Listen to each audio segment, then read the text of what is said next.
Okay, let's move forward. Next speaker, no introduction needed. Joan Reibman is going to talk a little about New Horizons Survival Program. Joan? Thank you. Good morning, everybody. Thank you very much. It's really a pleasure to be speaking again at this conference, which is always wonderful. Let me just make sure I know what I'm doing here. I'm really here today for marketing. I'm an advertisement. And my goal today is to really give you a little background on the Survivor program, what we've done in the past, what we hope to do, and really to hope to get many of you interested in doing research in this program. So I want to say first that I'm representing a lot of people. This includes our biostatistical team who are here. Many of them are here today. Yang Xiao is in the audience, Mengling Liu, and many others. Our cancer team, Alan Arslan and Nedim Dermis.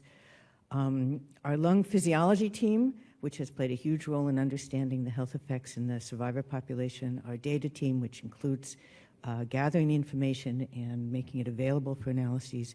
Certainly our clinicians. And most of all, our survivor community, many of whom are here remotely, I think, and of course the World Trade Center Health Program. So I'm here really to speak on behalf of all of these individuals and groups. I also want to thank the CDC NIOSH for all the funding we've received over the years, starting first with Red Cross funding, then city funding, then CDC NIOSH, which has allowed us to create the data that I hope we will share with you and hope many of you will use for research. So today what I want to talk about is just give you a brief review of the World Trade Center Health Program, Survivor Program, because this is important to understand as you go and develop research projects. I want to give you a brief update of research and gaps in our knowledge, really with a focus on updates in three areas: respiratory health effects, mental health, but really cognitive studies, and cancer studies. And the goal for this is really to promote collaborative research in the Survivor program. So it's important to understand the history because we began first as a short-term treatment program for community members with World Trade Center exposures. So we were a treatment program, not really focusing on surveillance or anything. We were funded by ourselves and by the Red Cross grant, and we thought we'd be around for 2 years. We then obtained city funding, which allowed for expansion as a treatment, and then we began adding surveillance in there. And it was clearly with the CDC NIOSH funding, first as a grant, then as part of the Droga Health and Compensation Act as a contract, that really allowed us to sort of switch the emphasis or more equalize the emphasis to create ourselves as a surveillance program as well as a treatment program.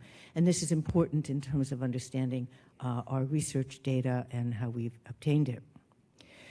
To be included as a survivor in the WTC Health Program, one has to have specific geographic exposure or have been in the boundaries.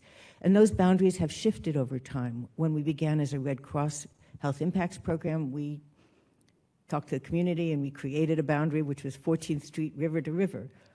This certainly changed, and certainly in the World Trade Center Health Program, we are now, one has to be have been in the New York City disaster area, which is Houston Street and below, shown here on, I don't know if you see, yeah, this goes, okay. So, Houston Street and below, or including areas of Brooklyn. And this differs from the New York City Department of Health World Trade Center Health Registry, where the boundary is a little further south. So again, as one thinks about survivors, the boundaries differ depending on the program that one is in. When we think about exposures for the survivor population, they're very, very complicated, and I'm going to come back to this. But we think roughly in terms of acute exposures: were you there on 9/11? Were you in the dust cloud on 9/11? Or complex chronic exposures as a local worker, resident, student, or somebody who might have been passing by. And in order to be in the program, you have to have a certifiable condition. So this is not a screening program for those without a certified condition. So very, very different than the responder program, very different than the FDNY. Every patient has to have a physical or mental health illness to be included in the World Trade Center Health Program. There's also continued open enrollment. One can still join the program, so it's not a closed cohort. The data for our program is kept in our World Trade Center EHC data center. And until recently, this included only data from the World Trade Center Environmental Health Center, our initial program, which was centered in Bellevue Hospital, Gouverneur, and Elmhurst. However, more recently, we now have information that we are conjoining from the William Street Clinic and the National Provider Network. So this is huge. This really almost triples the population and really enhances our ability to obtain information on the survivors. There's also, as you well know, information on survivors in the World Trade Center Health Registry, and clearly all of these components can be used when one is interested in doing research on survivors. So the survivors are a heterogeneous population. They include adult local workers, residents, those passing by, children, and I show you this picture here, and I credit it to Robert Simcoe from the broadsheet. This is a picture of a father and a son on 9/11 making their way out of the area. So as we think about the youth cohort, this is the group we're really thinking about. These are Stuyvesant students who were leaving the area. But there are also children who were in utero, most of them from local workers or residents that we do need to also think about as part of this population. So the World Trade Center Environmental Health Center, which is the sort of population I know best, is really characterized as this heterogeneity. So if we look at it here, and this is from 13,000 patients or so, 50% of our population are women. So again, very, very different from the responder population, certainly very different from the firefighter. So really important when you think about health effects in this population. We have some who are less than 20 on 9/11, not a lot of people in our program. Certainly there's the youth cohort that's being created that might expand upon that, and also some in the registry. Most of our patients on 9/11 were between 30 and 60, although certainly we have some who were older. And we have a very diverse population in terms of race, ethnicity, with a large number of individuals who self-report as Hispanic, white, African American or Black, and Asian. So a very, very diverse population in terms of race, ethnicity, and also very diverse in terms of income and education. 30% of our population had a high school education or less on 9/11 or at the entry into their program. So a very different population than the responder population, and this means when one's thinking about research, one thinks a little differently. Also in terms of exposure, 50% of our population reported being in the dust cloud or in the heavy dust on 9/11, on the day of 9/11. But many of our patients were there as workers, almost 60%. Local workers, they were in the offices, in retail, there were factories around there at that time. Almost 30% were residents, and a small number were students, and also others were involved in cleaning the area. So if you think about this, how does this inform research? Well, certainly one has to think of the heterogeneity of the population, and that's fantastic, actually. It improves extrapolation to overall populations, but also one thinks about that we're not just a healthy worker population, so we include vulnerable populations, which can improve understanding about exposures and those that may have different susceptibilities. We have high rates of illness, also improves the ability to study select illnesses, but the way that we formed also affects study design. The absence of an unexposed and healthy population really means you have to think about external populations or nested studies. The absence of pre-existing health information and self-referral means you need to adjust your studies, and also the fact that we're not a closed cohort. So early on, our focus was on respiratory health. I'm a pulmonologist, and respiratory complaints were the first symptoms described by survivors. And our early case control studies in 2002, done with the New York State Department of Health, documented the presence of new onset lower respiratory symptoms in the community, and these studies were then reinforced by studies from the New York City Department of Health World Trade Center Health Registry. All of these studies use spirometry as objective measure of lung symptoms. But we knew early on that, in fact, these particles had been able to enter the lungs and go very distally. We knew this from bronchoalveolar lavage, we knew this from sputum, from biopsy studies, all which suggested injury to the distal lung. And so early on in our program, we routinely incorporated a tool called oscillometry, which could measure small airway function. It was a new commercially available instrument, and it was a non-invasive tool. And we were able to show with many, many studies that spirometry and iOS measures were associated with lower respiratory symptoms and exposure, even in the presence of normal spirometry, and that there were complex associations of symptoms and large and small airway function with inflammatory markers. And we also learned how important it was to incorporate coexisting issues, particularly BMI, in these analyses. And we've published this extensively, and I'm not going over this except to show you blueprint.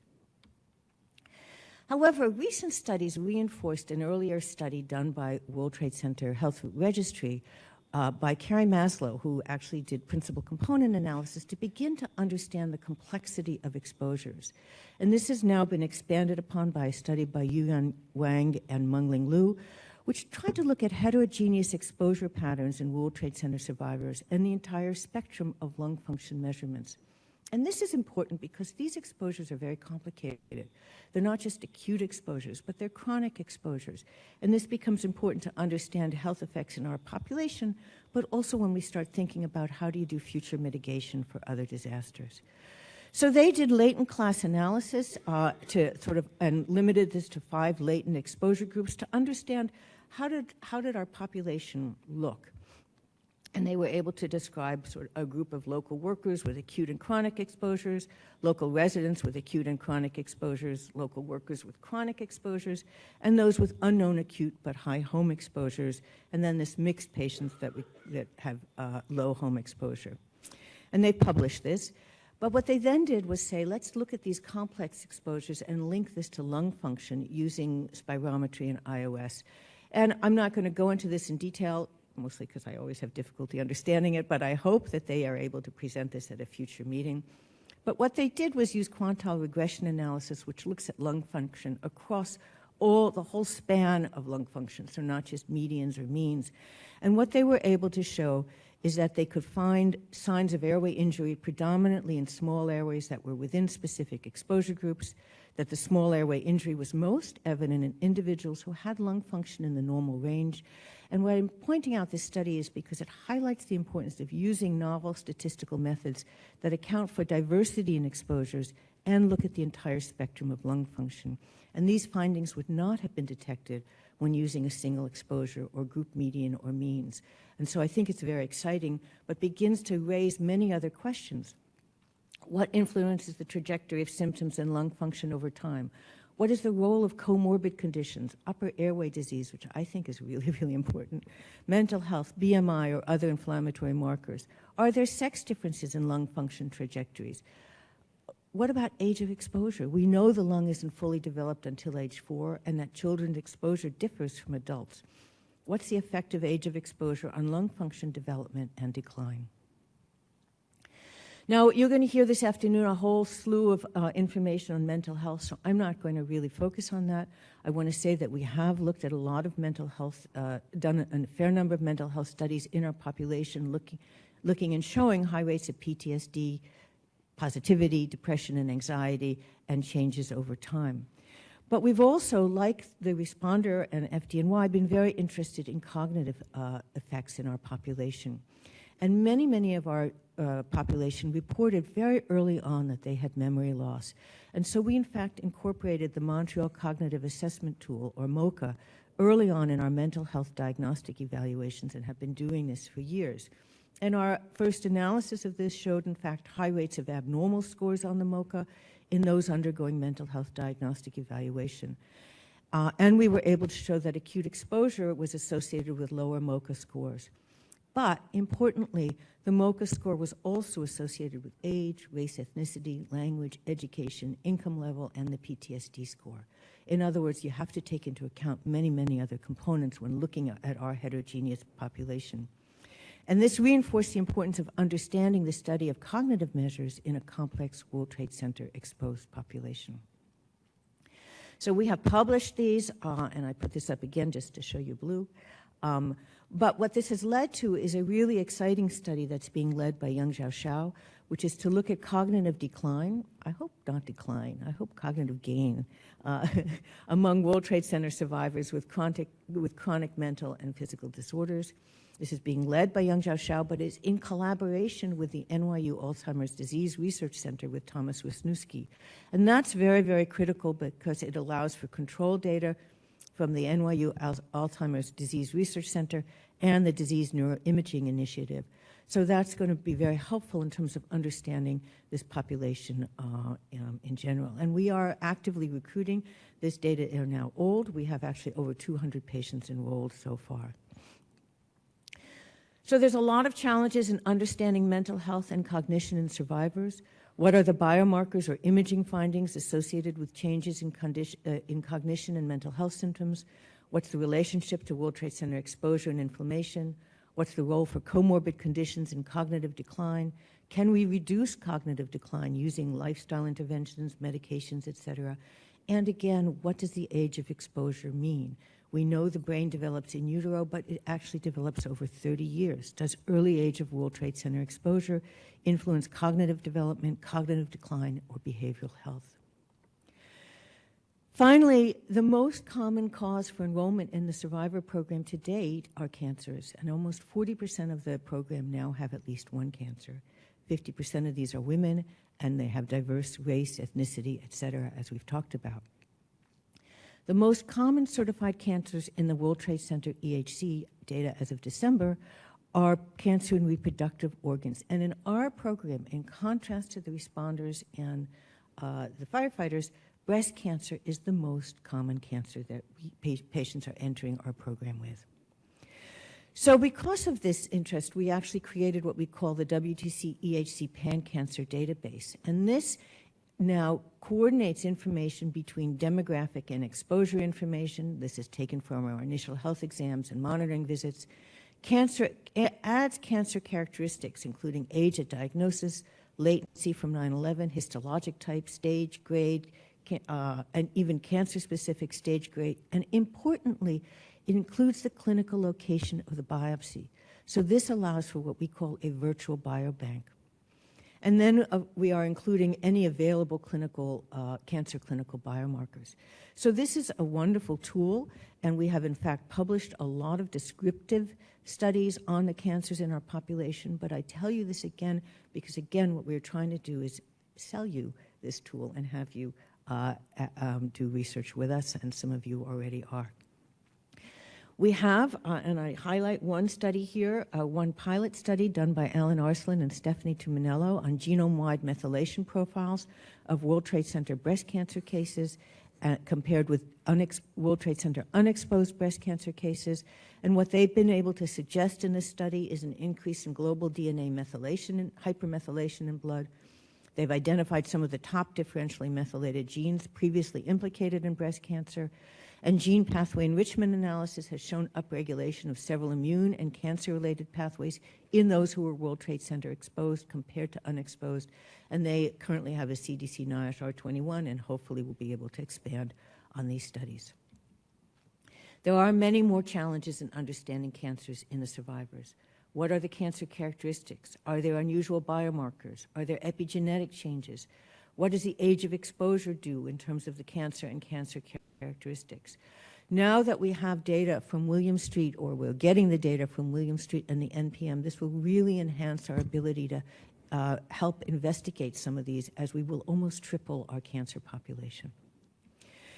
So I want to thank you for allowing me to tell you about this program and try to sell you to do research in the program. Certainly the research on respiratory symptoms, behavioral health, and cognitive function in cancers allows us to improve our approach to the treatment of survivors.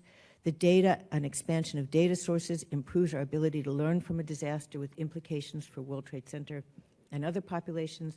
And the complexity of the population with complicated health program inclusion rules, research on population is challenging, but has a great payout. So please collaborate. Thank you very much. So our next session really is to discuss the Firefighter Health Study. And leading us off is Dr. Prezant. Well, thank you, everyone. That was a fantastic presentation by Dr. Reibman on a very, very difficult, challenging group to study, the exposed community. I'm going to be moving to talk about a different community, and that is firefighters and EMS responders. It is really a privilege to be studying them and to be serving them. And when we've been doing our research on the effect of World Trade Center on the exposed firefighters and EMS responders that are part of FDNY, we've often compared to the U.S. general population. Now, unlike the community group that was just presented, most of our firefighters and the majority of our EMS workers are in fact male and are Caucasian. We have more diversity in our EMS workforce, but very little diversity at this moment in time, or at least at the time of 9/11, in our firefighters. So we've been comparing to the U.S. general male population for the most part. And it often is asked, is that the appropriate control group? And people who don't really know about our data say, well, why don't you compare to non-World Trade Center exposed firefighters at FDNY? It's a very logical question. But in fact, almost every FDNY firefighter and the majority of our EMS workers actually responded to 9/11 that day and in the days and weeks that followed. So we actually don't have a group of non-World Trade Center exposed FDNY responders. So then the next question, which follows, of course, is, well, what about all the people you've hired since then? Exclude anybody that might have been exposed there as a resident or doing some other type of work, and over time you will develop a large number of firefighters and EMS providers that were not exposed. And that makes a lot of sense, and we are collecting that data and following them. But unfortunately, for so many conditions, age is a huge factor. And all of the people that we've hired since then are obviously much younger than the people who were exposed on 9/11. The people exposed on 9/11 in our workforce had a median age of about 40. The people that we hire are typically around an age of 20 to 25. So it would be inappropriate to compare risks of lung disease, mental health, and cancer because you would not have an age comparable group. So that led us to thinking about, is there another control group that we could utilize? And the fire service is a phenomenal community, and it's led by the International Association of Firefighters, which is really firefighters in the US and Canada, though they have a few from Australia and New Zealand, but they call themselves the International. And they've worked with NIOSH on so many projects collaboratively. And one of the outstanding projects, in fact, possibly the most outstanding project, has been the NIOSH work on looking at cancer in firefighters in 3 cities, Philadelphia, Chicago, and San Francisco. And it was groundbreaking research. It was just phenomenal research because every cancer study in firefighters up to that date had a huge problem. And that is, it wasn't looking at the entire workforce. It was looking at people that they could find or people that wished to be followed or death certificates. And we know all of those types of studies have huge biases. But the NIOSH study looked at everybody that was hired in a given time period. It didn't exclude anyone, and therefore was able to come up with some fantastic cancer findings that are indisputable and that we will discuss in a moment with Dr. Rachel Langone. Unfortunately, the funding after their first set of studies disappeared. And based on federal regulations, when that occurs, you actually don't have the money to do anything else, but you also have to then essentially destroy all of your data. And that's crazy. But legal. That's the way it works in the United States. They've done so much work collecting this group and cleaning the data and putting them into different piles and groups to study, it all would have gone up in smoke.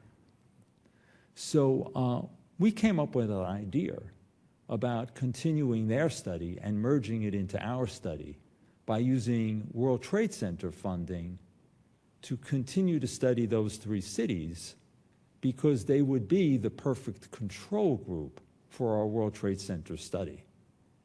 Because our World Trade Center study includes both the fact that they are part of the U.S. general population to begin with, but then had firefighting exposures, and then had World Trade Center exposures.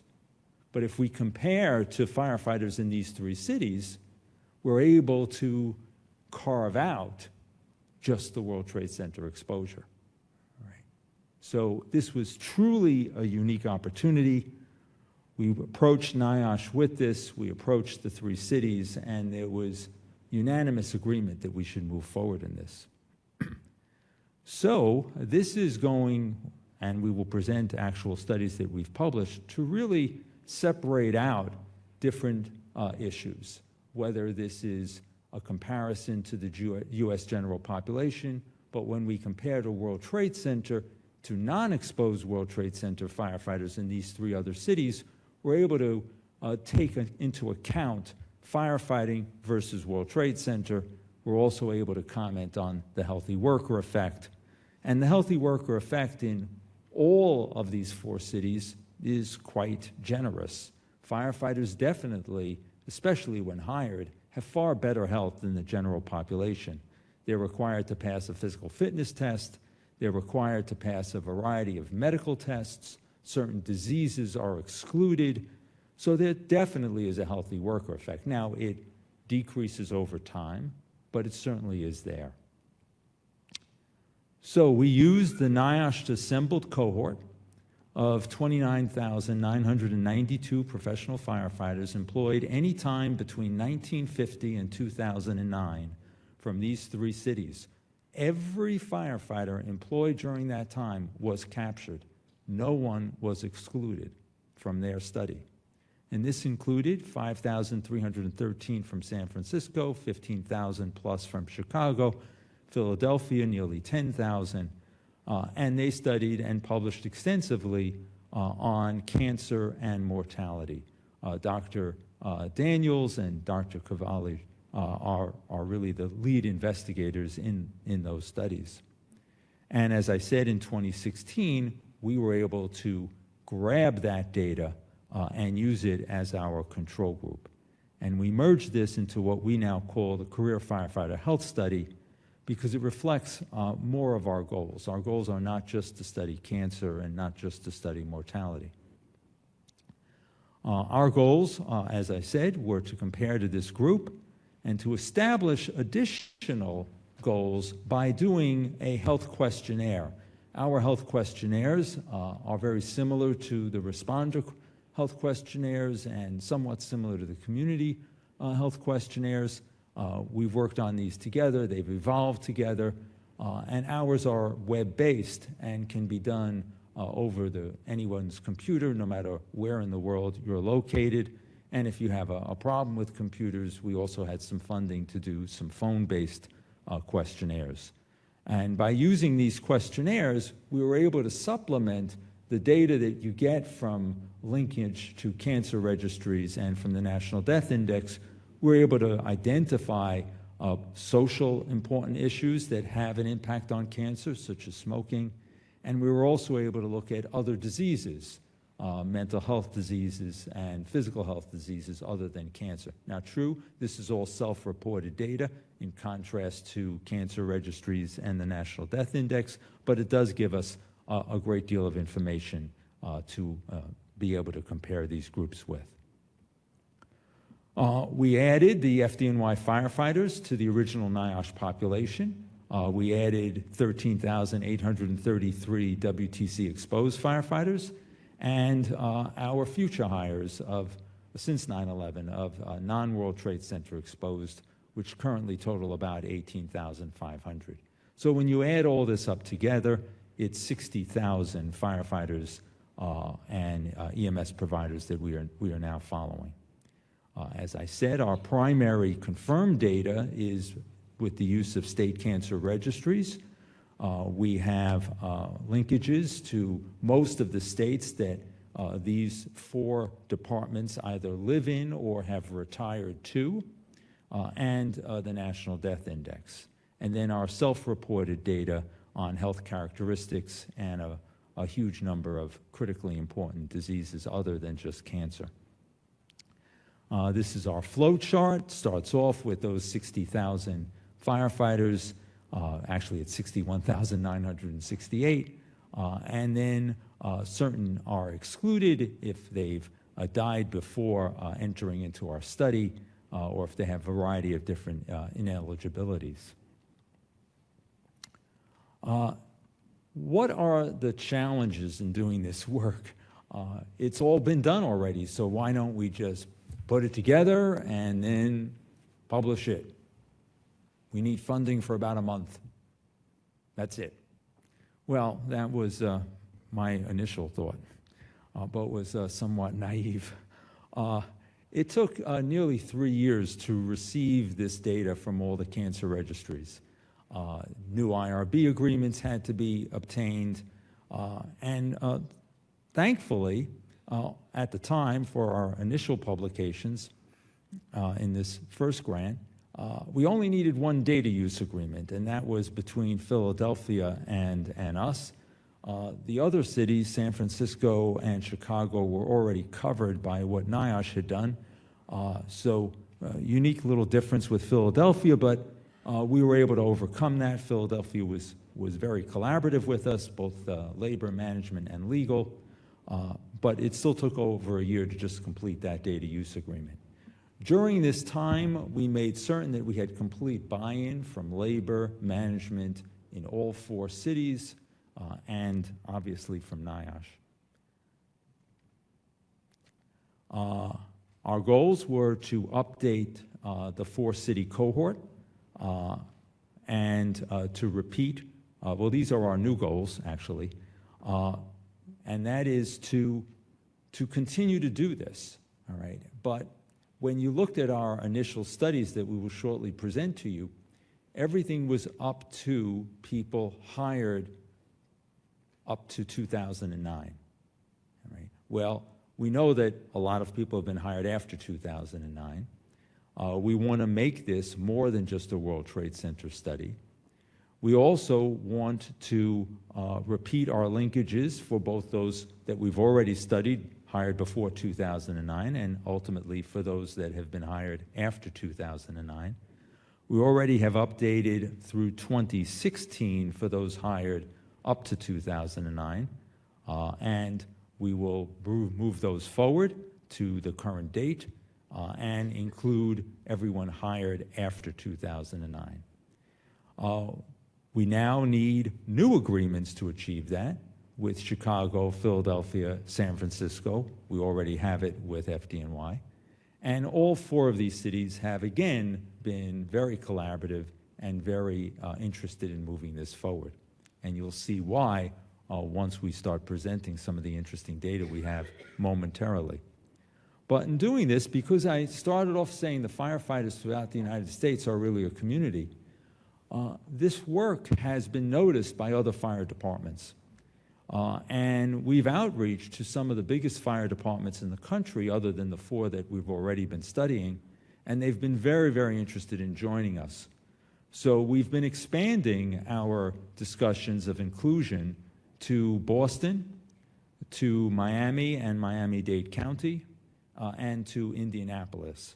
All of these 4 potential new cities have both labor and management expressed interest. And at least Miami, Miami-Dade County, and Indianapolis have done their own cancer studies and other health studies in the past. The benefits of updating the cohort would be increased diversity. We've had very little ability to study cancers, mortality, and other diseases in women and in persons of color, because all 4 of these cities, if we look at people hired before 2009, have been mostly white males. So this would give us an opportunity of adding diversity. We're very interested, as are these fire departments, in whether there are different cancers in women different cancers and other diseases in people of color. It would also allow us to understand new exposures. Fires have changed over time. They now include a lot more plastics, a very interesting set of elements called PFAS, which is unfortunately the replacement of Teflon. You get rid of one and just another pops up. When we were studying people hired before 2009, there wasn't this tremendous exposure to PFAS and other certain modern chemicals that we now see with combustion and pyrolysis at fires. However, with these benefits also come new challenges. There is a huge new legal issue, even after you get IRB approval and after you get data use agreements and all this other stuff that everybody is ready to sign off on. There are now new laws to protect privacy over and above IRB and data use agreements, and that is every one of these cities are in states that have enacted legislation preventing the sharing of Social Security numbers.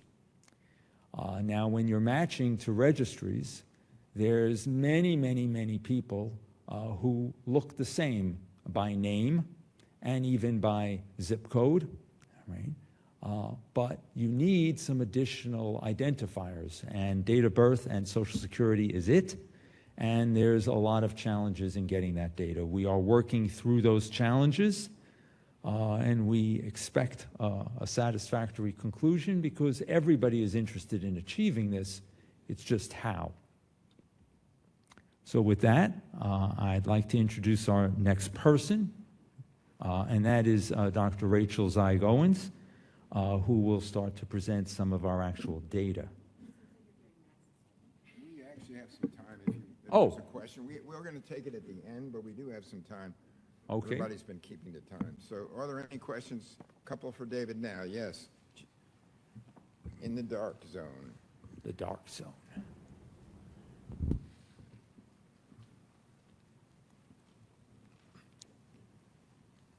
Yeah, thank you. I think it's a great cohort, and it's very exciting to have such a large number of firefighters across the country. I'm just wondering how comparable the exposure data were, because you will have, exposed or not to World Trade Center. That's clear, but what about the way they collected tobacco, mental health issues, etc.? Are they really comparable? Will you be able to use these other cohorts as comparisons? So since we've already done these studies in the New York City Fire Department, we use the exact same methodology in these other cities, all right? So we have validated questionnaires for mental health issues. We use the PCL-17 for PTSD. We use the CESD for depression, the SF-12, et cetera. The audit for alcohol. We use the exact same questionnaires for mental health when we did our health survey for these other cities. Whenever we've looked at physical health questionnaires, we've tried to use similar validated studies and Haynes, et cetera, that we've done. So we're almost exactly copying what we've done at FDNY in terms of for these other cities. Now, of course, there are some differences, and that is that some of the people participating, actually a very small number in the surveys, used phone administration, but the majority were web-based, and our questionnaires administered at FDNY are also web-based and always have been. So they're self-administered questionnaires over a computer screen, and we've been doing that since just prior to 9/11. So the instruments and the way that they are administered are essentially the same. And of course, the definitions for cancer are the state registry definitions, so those are completely comparable, as are the National Death Index. That's fabulous. I may not have understood, but are they synchronized? When do you start collecting the data in these other cities? Great. So They're not synchronized in that we have longitudinal data for our questionnaires in FDNY, and in these other 3 cities, it was a cross-sectional single questionnaire. So we tried to sync that questionnaire to the data we have in FDNY, and we can go over that in more depth if you'd like. But yes, it's one questionnaire, one time point questionnaire around 2014-ish. They'll give you more information about the date. 2019? And we compare that as best as possible to the time at FDNY. So we do use some adjustments to get that through. Now, we're hoping to make this cross-sectional analysis longitudinal, and then it would be easier to sync. Yeah, that's great potential. Thank you very much. Thank you. There we go.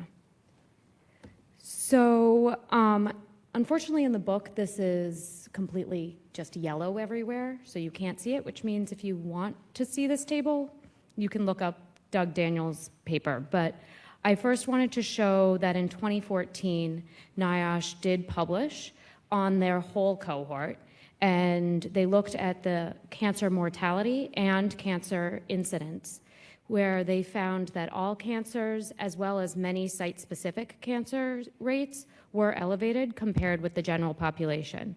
And these are SMRs, so standardized mortality ratios, and standardized incidence ratios. However, as Dr. Prezant just noted, that we weren't able to use their cancer data when they gave us their roster data, which this was due to data use agreement restrictions from each state cancer registry. We then, because we wanted to look at cancer, had to link on our own with all of these cancer registries. We linked with 10 state cancer registries, and we chose these based off of where firefighters in the cohort lived or where they retired to. And they're all listed right here. As we add new cities, we will also be adding additional states to be able to capture those cancers as well. And we're looking into using the virtual pooled registry.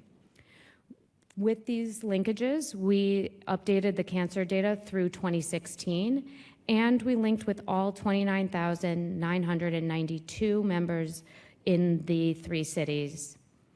These, as we mentioned, are firefighters that were hired between 1950 and 2009. And to date, most of our studies have been focused on active firefighters who are active on 9/11. This is because we want to make sure that they're comparable to the World Trade Center exposed FDNY firefighters.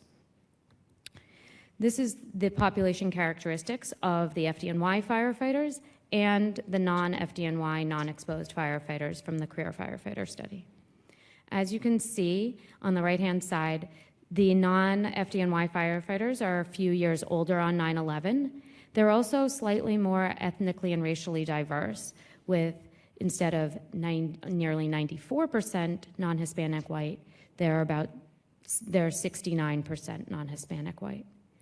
Among those who took the questionnaire, there were more that reported current or former smokers than FDNY. And the crude mortality rate or death rate was slightly higher in the non-FDNY cohort than the FDNY cohort.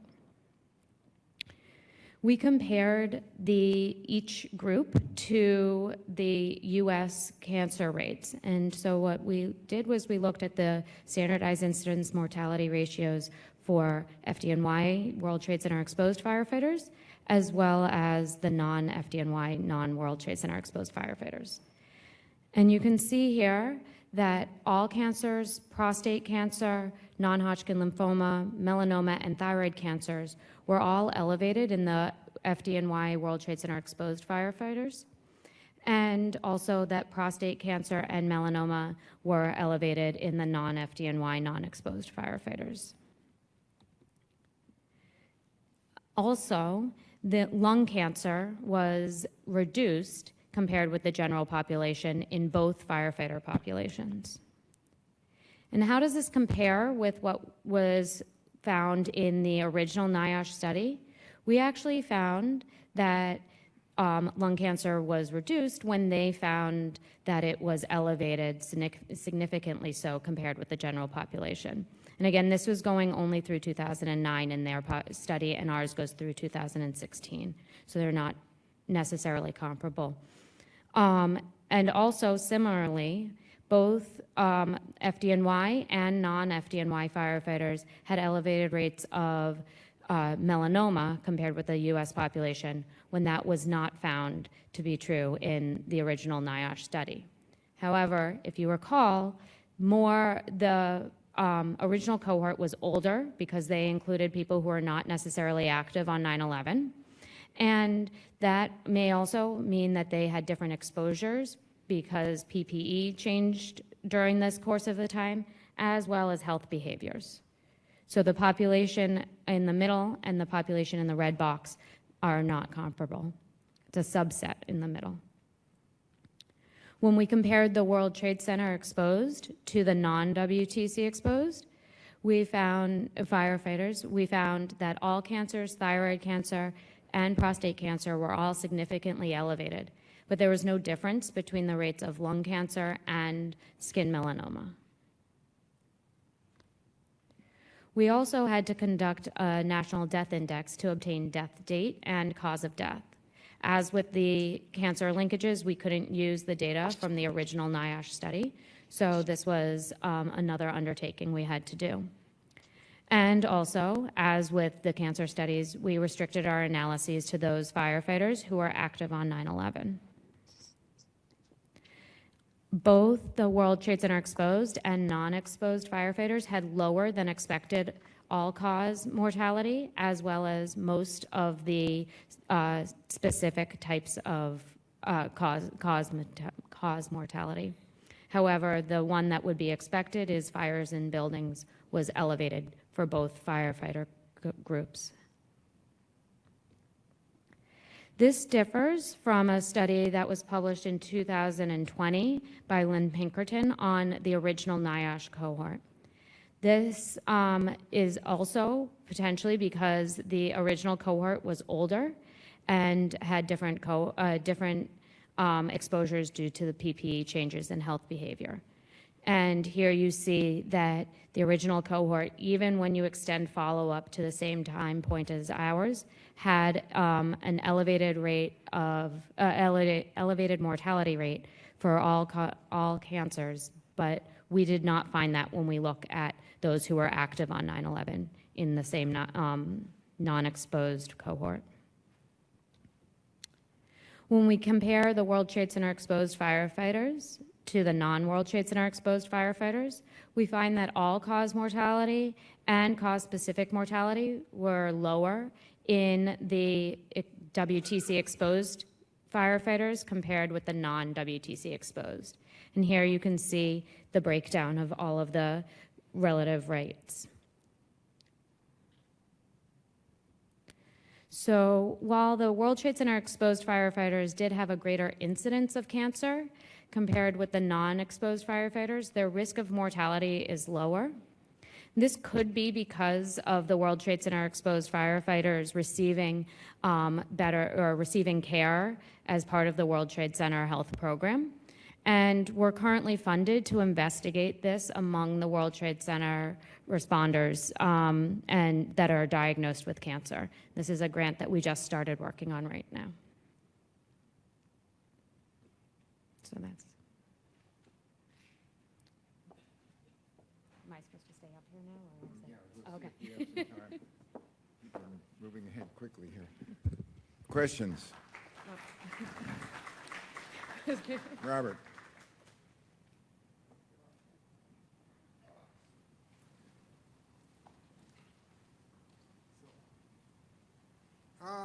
Yeah, very nice, Rachel. I don't know if this is going to be kind of a dumb question or something, but when I see the lung cancer findings from the original Daniels study and I see it from your study, I think, is there some way that you replicate in your data, what Daniels did? I'm just kind of curious. Can you kind of look you know. Yeah. So when we got that, I mean, we did link the entire 29,992 cohort, which includes those who were hired prior to 9/11 and retired also prior to 9/11.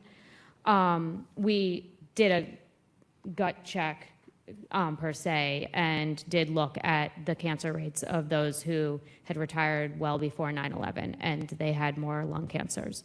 So it may be that those who were active on 9/11, we need more time for them to develop to actually see the true effect of lung cancer, or it may be that their exposures have differed, that those who were active in the 80s had a much different exposure to the lungs than they are now having due to advances in PPE and also changes in smoking behaviors.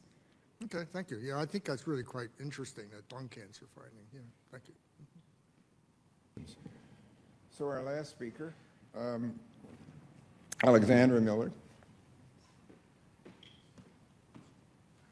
Okay, hi, I'm Alex, and I'm an epidemiologist with the program, and I'm going to discuss some of the findings that we have using the survey data. So Dr. Prezant touched on this a little bit, but the FDNY administers health questionnaires at every annual medical exam, and the career firefighter survey was designed to be nearly identical and provide insight on the same health report or self-reported health status and conditions. So this is not an exhaustive list of what is covered, but some things are respiratory conditions. It asks about medical use or medication use, sleep, cancer diagnoses and prevention questions, cardiovascular disease. It includes, as Dr. Prezant mentioned, the PCL, I think 17, the CESD, various mental health screeners, as well as ask questions about potential health behaviors that can affect health outcomes like smoking and alcohol use.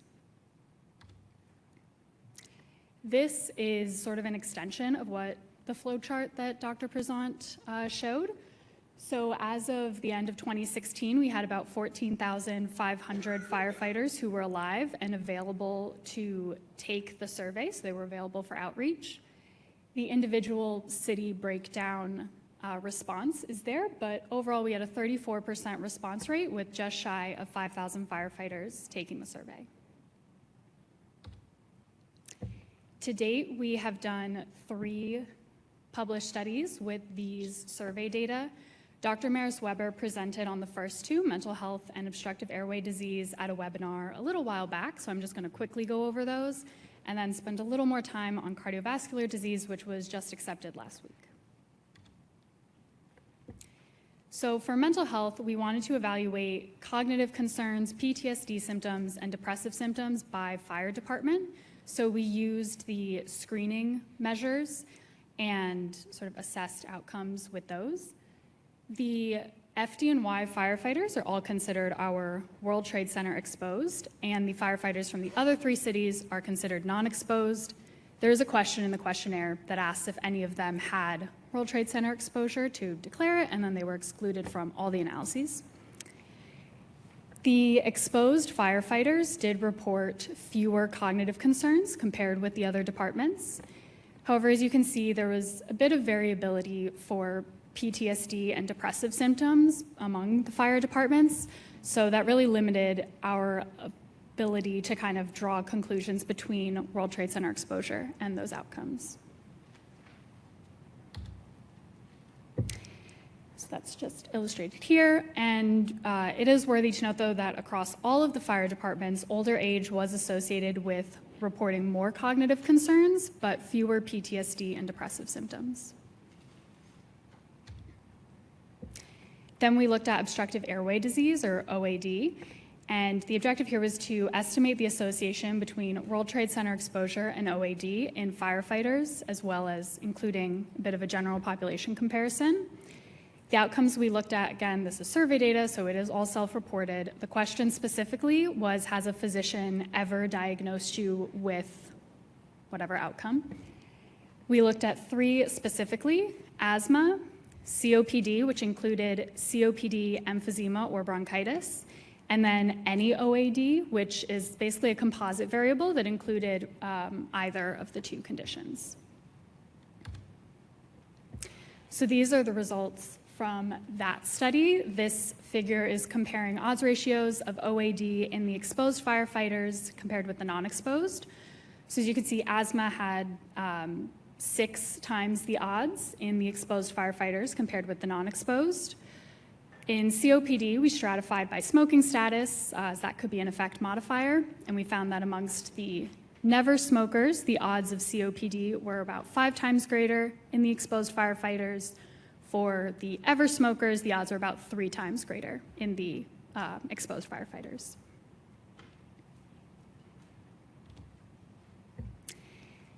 So just to reiterate, all the exposed firefighters had greater odds for all OAD outcomes compared with our non-exposed, and they were fairly robust point estimates. I didn't show these data, but just to sort of explain the US population comparison differences. When compared with the US population, the exposed firefighters reported more asthma. Actually, I think we looked at odds ratios, and they had significantly increased odds of asthma and COPD, whereas the non-exposed firefighters had lower odds of asthma, but greater odds of COPD. So a bit of a difference there. So that brings us to the cardiovascular, or CVD study. Kind of similar objective, wanted to assess the effect of World Trade Center exposure and CVD in firefighters and the general population. The outcomes we used were, again, ever physician diagnoses of CVD. So we specifically looked at coronary artery disease, which we called CAD, and that included MI, angina, or coronary artery disease alone. We also looked at stroke, which included stroke or CVA or mini stroke, basically anything cerebrovascular, and then another composite variable. So as Dr. Prezant explained, the US general population is not the best comparison. However, we did want to include these comparisons in this study because it provides sort of an additional context of being able to really quantify the extent of the World Trade Center effect and the firefighting effect sort of separately. So to do this, we used the National Health Interview Survey, which is a cross-sectional interview conducted in the US. We used the 2019 version to be the most similar both time-wise as well as questionnaire-wise to our questionnaire. So this slide looks only at firefighters, not the US population. The top table is looking at odds of our CVD outcomes in the exposed firefighters compared with the non-exposed. And we see for CAD and our composite variable a 23 to 25% increase in odds of these outcomes in the exposed firefighters. To sort of match what other previous World Trade Center CVD studies had done, they looked at an exposure gradient. And so we also wanted to see if there was an exposure gradient as well. So our highly exposed firefighters, this is all based on arrival time, arrived on the morning of 9/11. Moderately exposed arrived in the afternoon of 9/11, and low exposed arrived between September 12th and September 24th. And here we see, again, for CAD and our composite variable, there is a significant exposure gradient suggesting that increasing World Trade Center exposure is associated with increased odds of CAD. So this slide includes the US population, and the top table includes both our exposed and non-exposed firefighters compared with the US as our reference group. And you can see for all 3 outcomes for both groups of firefighters, we see significantly reduced odds of all of the outcomes. The bottom table takes out our non-exposed firefighters and only compares by exposure level our exposed firefighters to the US population. The results are a little bit more mixed here, but we see a significant P for trend, which again suggests a significant exposure gradient where increasing World Trade Center exposure increases odds of all of these CVD outcomes. And again, sort of comparing the 2 slides really just illustrates the importance of having this comparison population If we were just looking at a US reference population, we could see potentially 14% lower odds of CAD, where when we're able to control for the potentially confounding firefighter effect, we actually see about 25% greater odds of CAD. So again, this is all survey data, and as all survey and self-report data can have significant bias and be a real limitation. So for the CVD study, we were able to use medical record diagnoses to evaluate the agreement between the self-reports and confirmed diagnoses. This was only in FDNY. We don't have these data for the other 3 cities. However, the agreement that we found within FDNY was similar to both World Trade Center and non-World Trade Center published estimates, suggesting that while there probably is self-report bias, it would likely be non-differential, so similar between the 2 groups. So just in summary, increasing World Trade Center exposure was associated with CAD and our composite variable in the exposed firefighters. Compared with the US population, all firefighters had significantly lower odds of all of the outcomes, which suggests for CVD specifically a very strong healthy worker effect. And these results are consistent with prior findings in FDNY that looked at confirmed medical record diagnoses internally with long-term CVD risk, showing that even though this is survey data, we're still seeing similar results. Again, just to kind of reiterate what has been said through all the presentations, this career firefighter comparison cohort is very important because it helps improve the understanding of the extent of the World Trade Center effect by removing the possible confounding of the firefighting occupation. And it also shows how general population comparisons can be biased by the healthy worker effect to varying degrees. We saw it fairly substantially for CVD. We also, as I touched very briefly, saw it in asthma with sort of the differences in the effects and the firefighting effects and the World Trade Center effects. Dr. Prezant had mentioned a few ways to move forward in the future. Regarding the survey, we are hoping to administer a follow-up survey just to sort of grow the more of a longitudinal database with the firefighters that have currently taken this survey from the other 3 cities. And we just want to thank the study participants, the whole team, as well as the participating fire departments and cities. Thank you. If you want to have a seat here, we're going to bring the panel back up. So if our panelists could come back up. So very impressive panel here, ready to receive your questions. I'm not sure who's taking the questions from the WebEx folks, but do we have, or you are, okay. Do we have questions? Not yet. Okay, okay. First question. Hi, thank you. I'm Andrea Branch from Mount Sinai. Can you? Yeah. Yep, really great work. I'm so happy to see this comparison with the other firefighters, and I just fantastic. I wonder if you are starting to look at the links in comorbidities. Just as an example, does a diagnosis of COPD in a firefighter increase the risk of CAD subsequently in that person? Or maybe if you could just speak about a temporal order of comorbidities, or just if this is something you're looking at, or how you think you might look at it, or... Is this on? Yeah. So with the career firefighter data, temporality is a little bit hard because, as Dr. Prezant mentioned, we only have one time point for their questionnaire. With our FDNY firefighters, we can definitely look at the mediating factors or temporality for many different conditions. Hopefully, as we go on with the study and ask follow-up questionnaires, we will be able to establish some of those connections going forward. But as with any self-report, getting that exact time of a diagnosis for one condition versus another can always be tricky.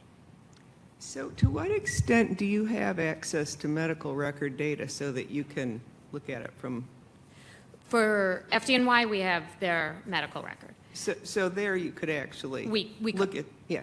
exactly. For the career firefighter, the other cities, we do not have anything other than what's available through linkages to cancer registry data and through mortality data. Great, thank you. But you do bring up some interesting points about future research and how we need to expand our vision to other sources of information. I think it would be a really difficult process getting medical record data. The World Trade Center Health Registry has a lot of experience in getting medical record data from their cohort, and it's very, very hard, very time-consuming, very costly.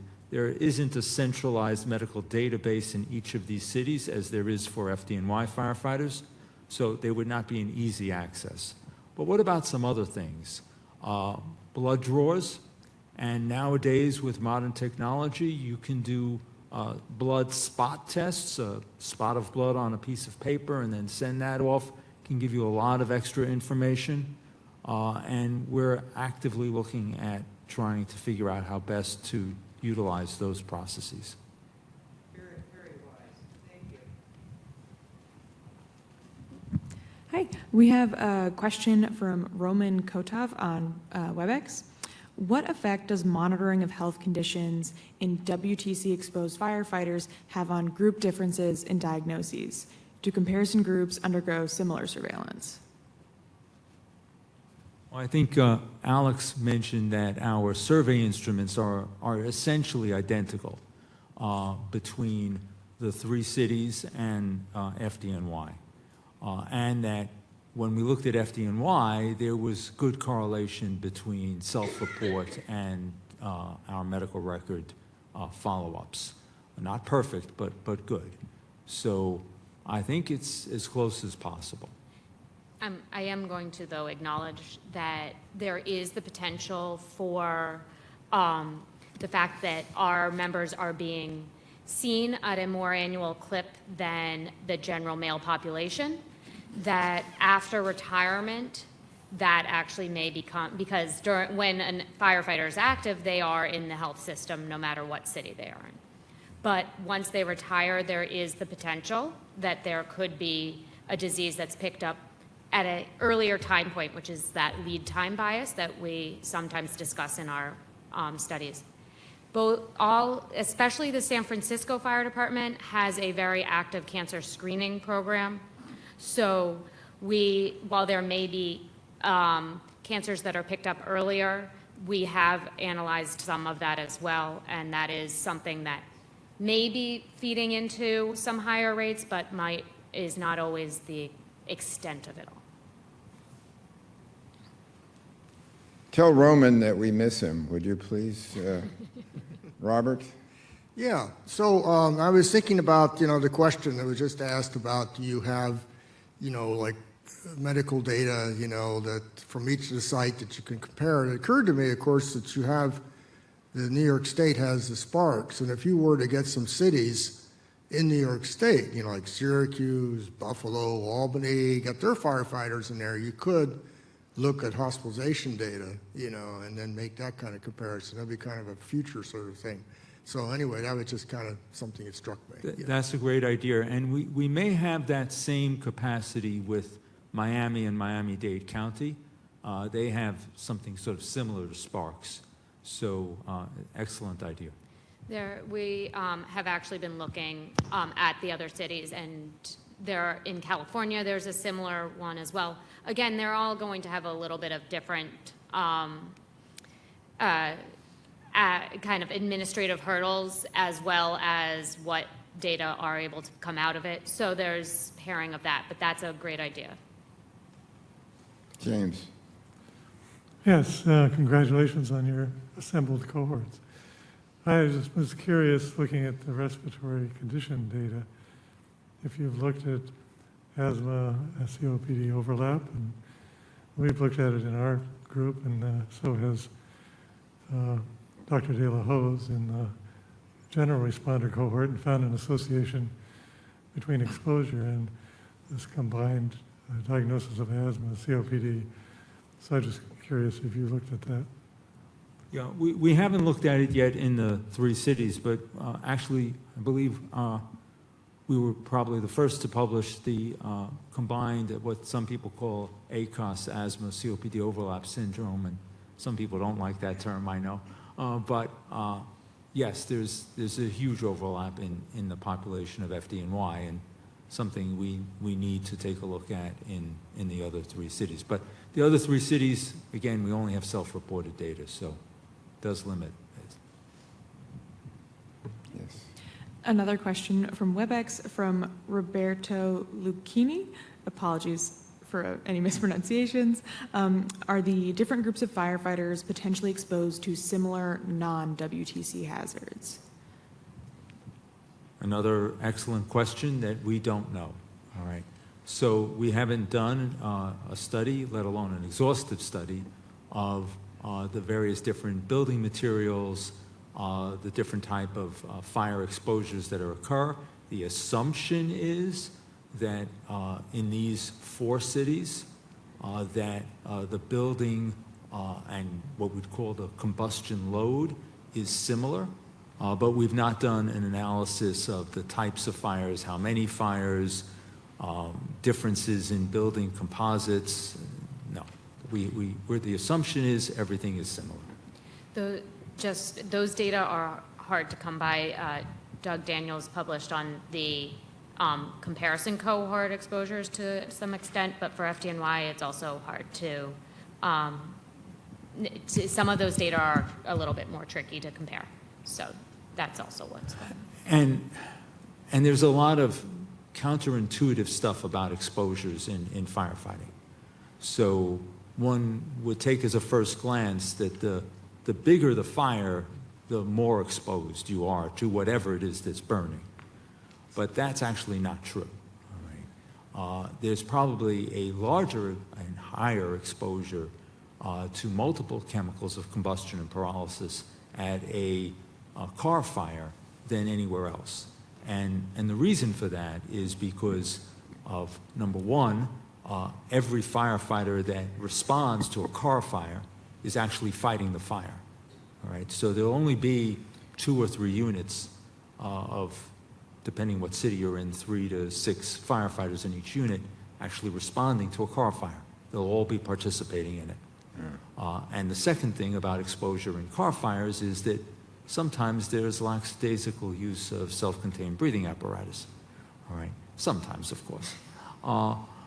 But in a large fire, now in New York City and most cities, the greater the alarms, the higher the fire, the more severe the fire. So let's say a 5th alarm fire compared to a car fire, which would be like a 1st alarm.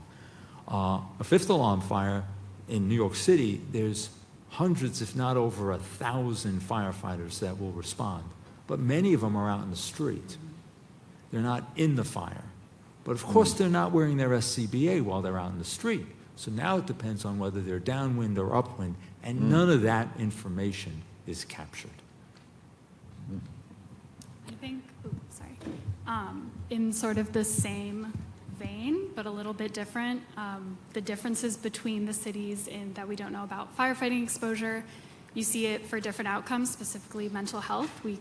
It was difficult to compare because for certain outcomes, city differences could also play a role. So I think firefighting exposures and other just things that we don't have data on or can't control, like health behaviors and things like that. Also, moderate limiting factor. Please tell Roberto also we miss him, and we know there's nonstop flights from Florida.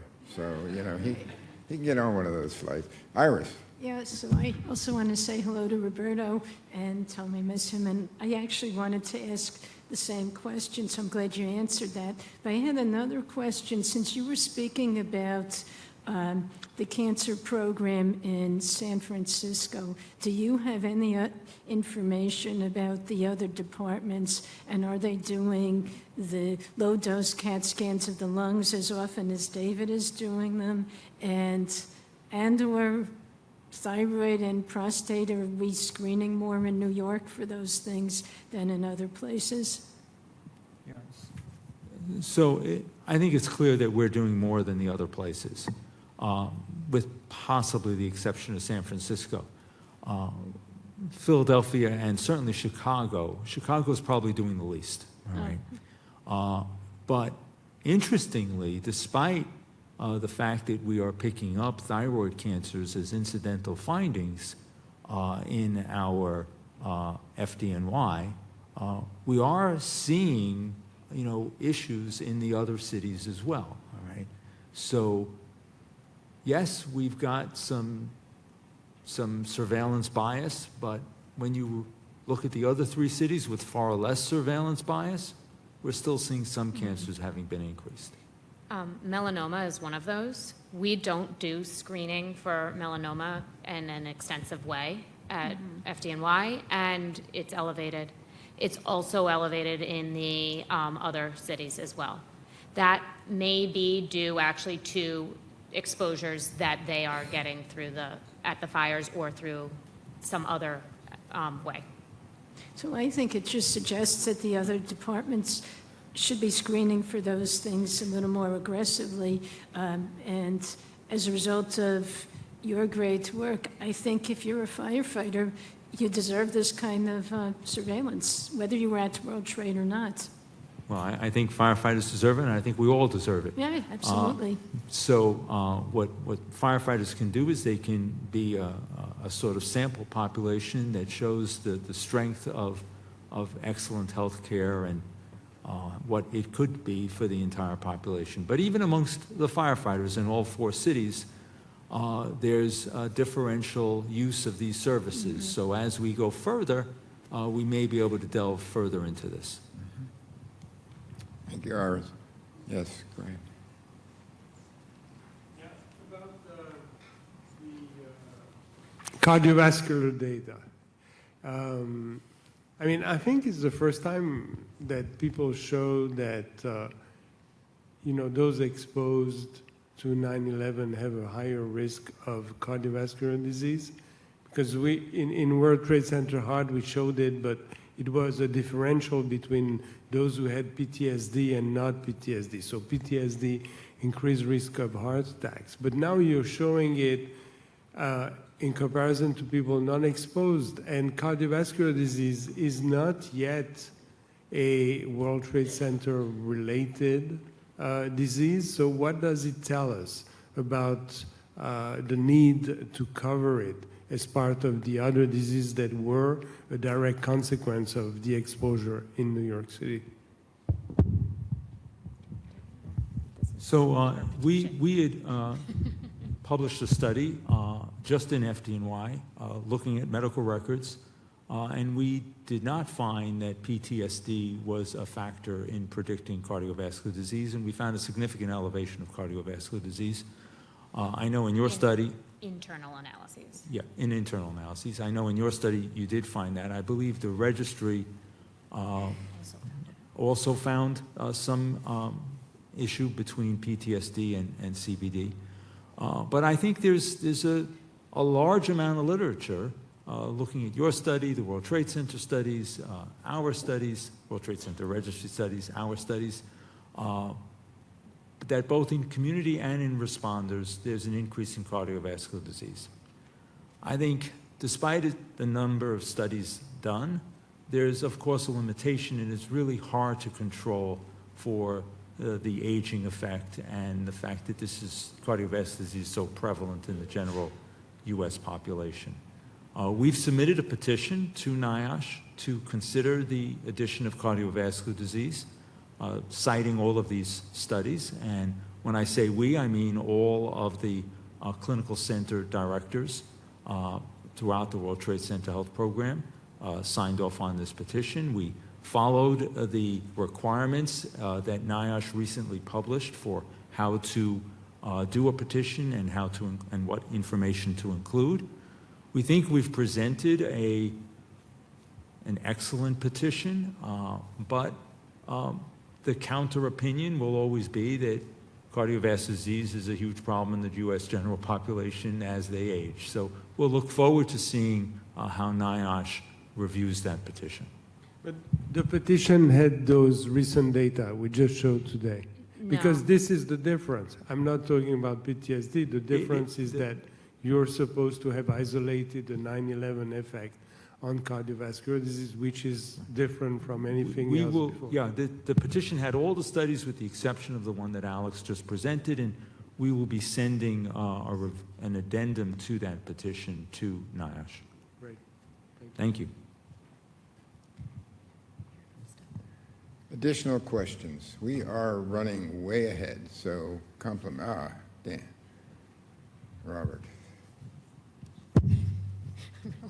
So, just quickly, in response to Alfredo's comment on the evaluation for the petition, yes, that recent published material will be considered in our evaluation moving forward. So, it is part of the NIOSH evaluation according to our process. I do have questions, though. So I really appreciate one of the advantages that we have with FDNY is the capability to do chart confirmation of self-reported information. And one of the areas for potential bias has always been, what's the veracity of this self-reported outcome data, and especially in cardiovascular disease. And you said that you had looked at positive predictive value and determined that there was little evidence of a potential for differential with respect to exposure. But you do have published, as part of that paper, internal comparisons looking at dose response, comparing self-report and validated cases through chart review. So if you could talk a little bit about those findings, that would be good. Yeah, so in the paper, we also basically reran the analyses, but only within the World Trade Center exposed firefighters. Oh, good. And essentially what we found was, so we looked at self-reported outcomes amongst the exposed firefighters by exposure level, so high, moderate, and low. And then we also ran a separate analysis looking at only the validated outcomes. And comparatively for, at least for the composite variable and CAD, the validated outcomes were a little bit attenuated, although still significant, particularly as exposure level increases. Yeah, the P for trend was significant for the CAD and the composite variable. So that also sort of illustrated that while there is likely self-report bias, it's not completely changing the direction of the association, just attenuating it a bit. Obviously, there'll never be perfect correlation between a self-reported diagnosis and a medical record confirmation diagnosis. But as Alex said, the statistical evaluation winds up being quite similar when you're looking at an exposure response gradient or the impact of exposure. And also with cardiovascular disease, the self-reports are potentially more accurate because the question that you're asking is a lot clearer to patients or people when they're answering the question. Most people who've had an MI know they've had an MI. Well, let me put it this way, there's always silent MIs, but most people who've had a diagnosed MI know they've had a diagnosed MI. They don't misinterpret chest pain as a diagnosed MI. So we find it's like the opposite with cancer. Like a lot of people who have a nodule on their CAT scan think that they have cancer and they'll say yes to cancer.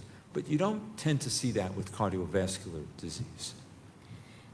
I also want to point out, though, that because the cardiovascular disease is not a World Trade Center covered condition, while we have medical record diagnoses of this, there is the potential that we are also missing them in the diagnosis data, which is where the self-report can help as well. If it becomes a World Trade Center covered condition, then we will have even more confidence in our medical record data. Yeah, we published a paper a couple of years ago. I guess Howard Alper and rest of us, looked, compared Sparks and self-report, and we took the different conditions, MI, diabetes, all those sorts of things. And I think we kind of come to the conclusion that there are biases in both outcomes, The hospitalization has its biases, the self-report has its biases. I mean, I think with MI, we generally found is that, I don't know, maybe 50% kind of, were comparable. But I think what was kind of interesting is that what people remembered when they had it was not at all comparable. That's You know why what we I'm saying? can't look at. They say they Rally, reported yeah. in 2013, but they actually had it in 2016 or something like, according to hospitalization data. The other thing is that if you were to look at associations, like PTSD is kind of a key one, and take other different, risk factors, the associations were typically almost identical. Like if it was 2.3, it was one, it was 2.3 the other. You know what I mean? So it's a very interesting issue because the so-called objective data has its problems as well as the self-report. So you have to look at the two measures in terms of what their value is, rather than one confirming the other. Okay. And I think the important issue is if you find it in both, you're not saying that one is better than the other. They're both different, as you nicely said. But finding it in both self-reported studies and in medical confirmation studies adds validity to the whole process. Other questions? Anything from the WebEx folks? Questions from the audience? Questions from the dark side? I have a plea, okay? I only get one plea a meeting. So my plea, I've talked to David about this, is I think you need to blog this study, okay? We need to blog ours, but you need to blog, and the reason is you're going to discover that firefighting small unit in Oklahoma that says, gee, this is interesting, how do you do that? You will find that, and the NIOSH blog is very effective in the research community. Yeah. But this is going to be, I think, and also, I'll tell you what's more important for me is NCI's organization will pick this up because they read our blog. So I think I don't know, that there may be some hazards there, but, involving NCI, but I think it's worth doing. I think you just expand the interest in the discussion because the discussion's been really good here, and I think we need an expanded discussion. We do post the findings on there's a little known website of the Career Firefighter Health Study where you go in to get the survey, but we should do it in a broader sense. Right. So maybe we can chat about let's various ways. do that. There's also, I think I've talked to Doug about this and Travis, but there's also grand rounds at NCI. They would jump at this to hear this. I mean, they would, I think. So that's something else. Just to expand the discussions, I think, a little bit. I think, you bring up the issue of communication, since we do have some time to talk about this. You're talking about communicating, to large communities, to the U.S., to the world, et cetera, and all of that's very, very important. We have even, I think, an equally important problem, and that is communicating within. So, the way to keep your cohorts interested in your study is to keep them engaged. And there are all sorts of different methods to keep cohorts engaged, both in terms of coming back for their annual monitoring exams, making certain that we know what type of treatments they're getting, either because we're doing them and they're coming back, or because they're sharing information with us for even non-World Trade Center covered conditions. But there's also keeping people informed about the research. The blog that you want to go out to the community needs to get to the people that are part of the study. And we've tried to do that, but we haven't tried hard enough. And like, for example, it occurred to us just this year, or at least it started to really sink in this year, that we have not contacted the people who have done these surveys in the 3 cities. Now, we've talked to labor and to management repeatedly. We have a steering committee. We've had conference calls, virtual meetings where we've presented the data. We always present the data to them prior to publishing the data so they know everything that's going on. But we haven't reached out to their membership, and of course we'd ask their permission to do that, but we haven't sent little, emails or little blogs or little postcards, whatever, to the people that did this survey, and we want them to do the survey again, and it took a lot of work to get 34% response rate. It took a huge amount of work and a huge amount of labor buy-in to help us to get that. We haven't kept that going. So this is something that we want to do. We want to do it better at FDNY, and we want to do it for the beginning at all with these other 3 cities. It's a point well taken. I think, I guess it's what I believe, but I think NIOSH has the most powerful communication program at CDC. So I think we can help in this. I mean, certainly we have also a discrete World Trade Center communication program. So I think we could work with this. I mean, this is exciting for me as a communication person. I mean, this is the kind of thing that I think makes a difference down the line. What will be incredibly exciting is blasting throughout the entire World Trade Center health community that NIOSH has agreed to include cardiovascular disease and autoimmune disease as covered conditions. I can guarantee you I can get full coverage of that. How about we do an exchange for 1 million blog hits? All right, just kidding.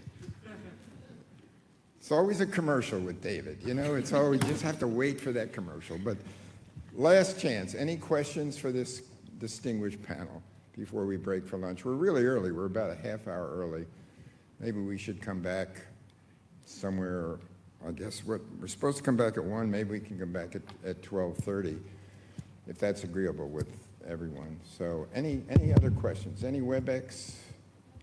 Okay. Well, we'll see you all back here at 12:30.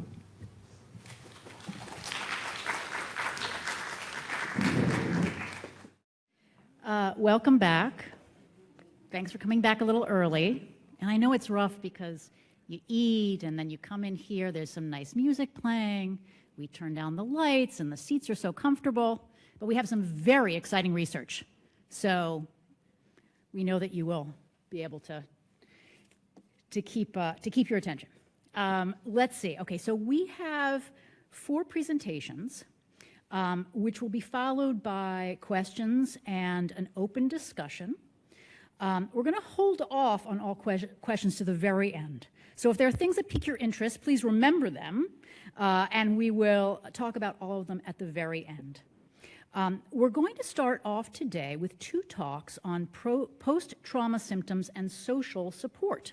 So without further ado, I introduce Dr. James Cohn, who will present on the bidirectional relationship between post-traumatic stress symptoms and social support in a 9/11 exposed cohort, a longitudinal cross-lagged analysis. Okay, thank you very much for the opportunity to present this work. I really have to thank my co-authors, and we have a co-author who's really been instrumental in our understanding of social support, Ralph Schwarzer, who's from Free University of Berlin, who really has been working with us for, I think, over probably 15 years to try to tease out how social support has really been an amazing component in our understanding of post-traumatic stress. So this is a talk that really is trying to look at the interrelationship between PTSD and social support using a method that looks at the time change in these 2 particularly important variables in our cohorts. So after the September 11th attacks, we found that the prevalence of PTSD has a wide range of 3.8% to 29%, depending on the population and the time period. Of course, the group that has the highest rate of PTSD is a group that's historically been underrepresented in our World Trade Center Health Program. That's the volunteers. The unaffiliated volunteers particularly have that highest rate of PTSD. So I think that's one of the things that I'm concerned about for the future, is how do we make sure that group is better represented.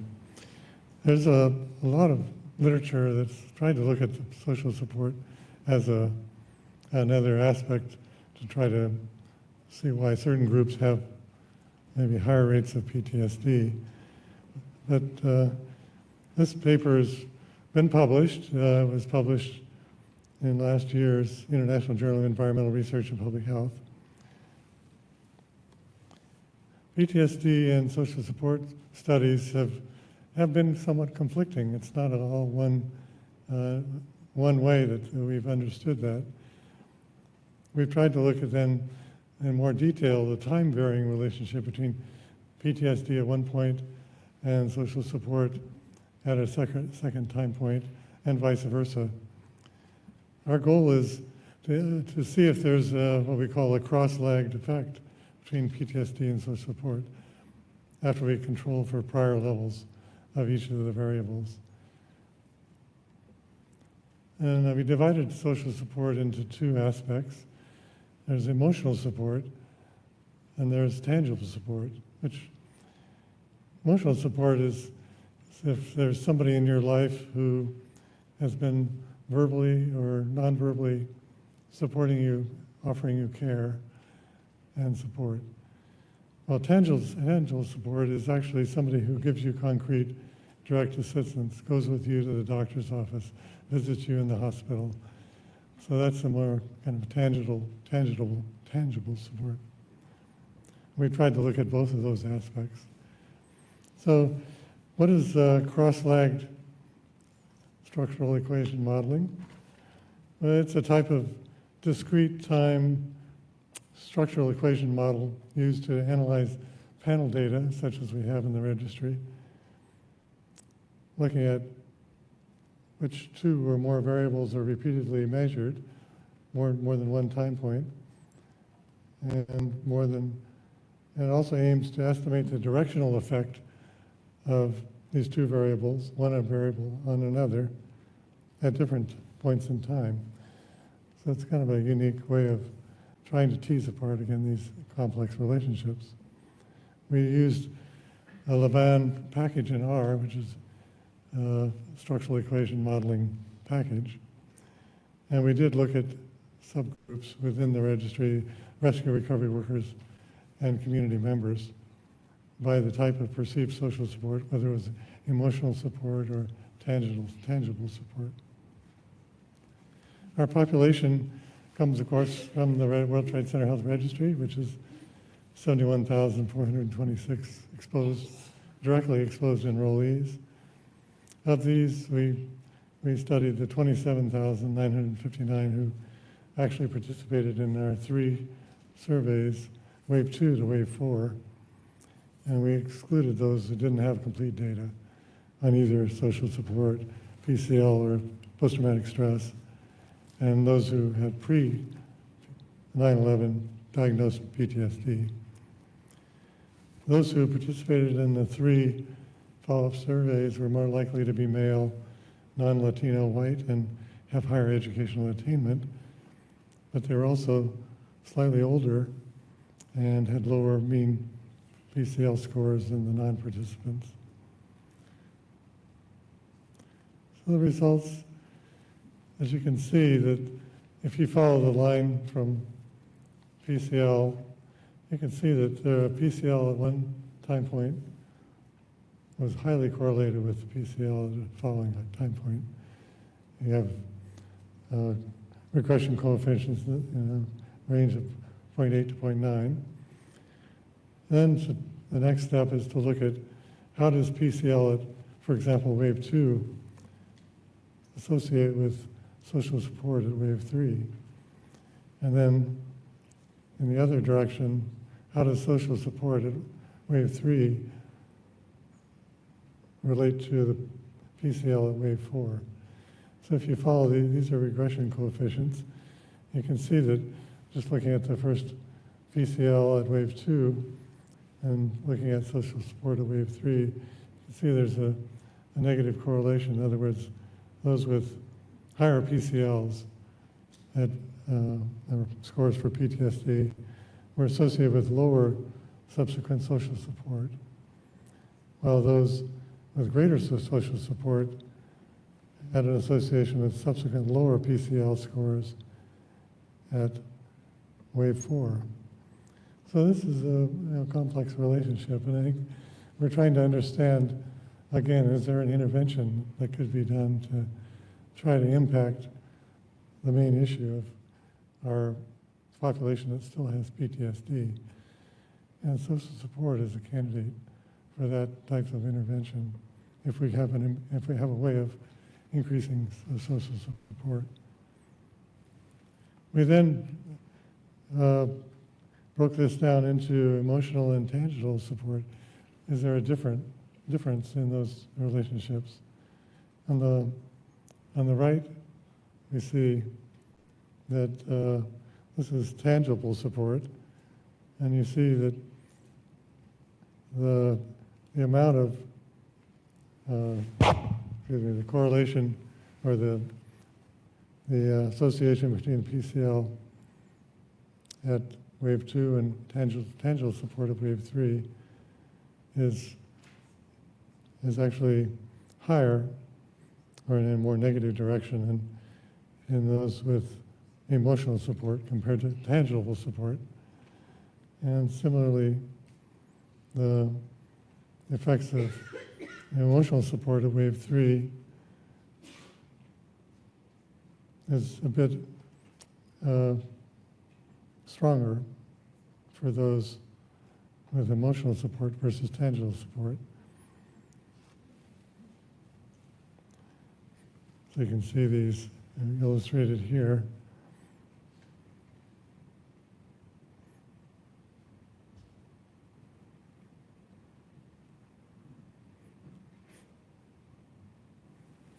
We then looked individually at rescue recovery workers and found that similar patterns were found with PCL scores of PTSD associated with decreased subsequent support in rescue recovery workers.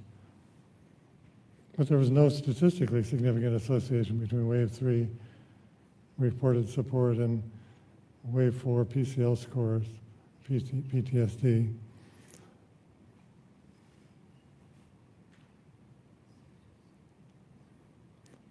Overall. But you can see in tangible support and emotional support, they also followed a similar pattern. When we looked at the next group of community members, we see similar patterns where PCL scores of PTSD was or were associated with decreased subsequent support, as we saw in the rescue recovery workers. But there was, in this case, a statistically significant association between wave 3 reported support and wave 4 PCL scores of PTSD among the community.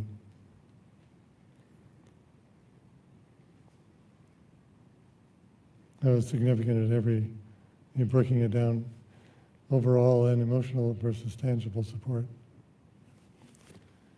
So I think the discussion is focused on the fact that previous waves, PTSD symptom scores are highly associated with each following PTSD symptom score.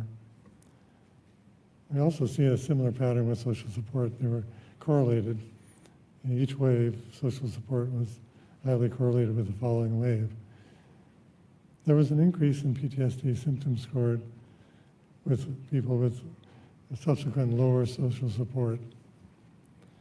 And social support did buffer PTSD symptoms over time, especially among community members. there seemed to be a greater effect of PTSD on emotional support than on tangible support. And overall, there's greater effects in community members than in rescue recovery workers. So there's a concept called social erosion and social causation. Social erosion is the inverse relationship between PTSD symptoms and subsequent social support. If you think about it, people with PTSD sometimes are difficult people in many ways and have difficulty generating social support because of their symptoms of their sense of isolation and difficulty with nightmares and other symptoms that really interfere with their ability to maintain their social supports. But there is a social causation model that is supported by our finding of an inverse association between social support at wave 3 and PTSD symptoms at wave 4. So there is a potential again for interventions that could hopefully improve people's social support. So that the impact, I think, is the clinicians should consider a role of social support in PTSD treatment. Hopefully that will be something that will contribute to the improvement in those people who continue to suffer with PTSD. There are future research needs. Particularly, we need to understand the role of different types of social support play in PTSD over time, and understanding whether effects differ according to the severity of PTSD. Those are things that we need to look at in the future. I really want to thank my co-authors, particularly Sam Yan Liu, who was the lead author, and Jaewei Li, Lydia Leon, and our consultant from Germany, Ralph Schwarzer. And of course the enrollees in the registry who've been really persistent in participating in our surveys, and our funders. Thank you.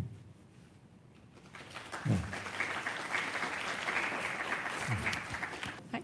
We have one from WebEx from Roman Kotov.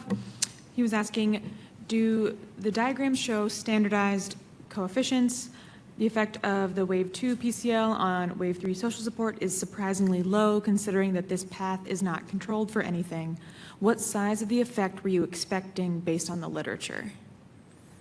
That's a good question. I don't know if I don't really know what the expected effect would be. We just, it's possible it could be greater in other cohorts. Mm-hmm. Thank you.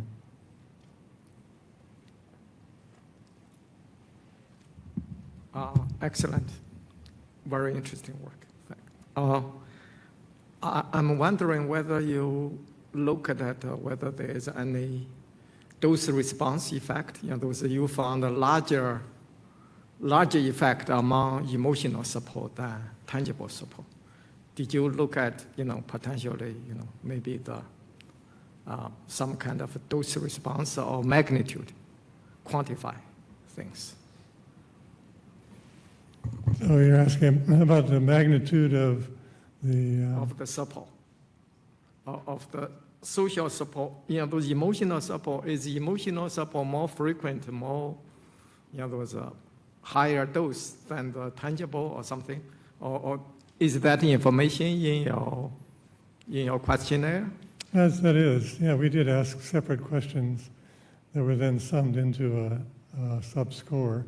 So that's something we could look at. We could look at the individual aspects of social support, both emotional and tangible. That's really a good question, and I'll definitely go back and look at that, because I think understanding that might give you a clue as to what actually could be something the clinician could suggest as far as encouraging that. Thank you very much for that.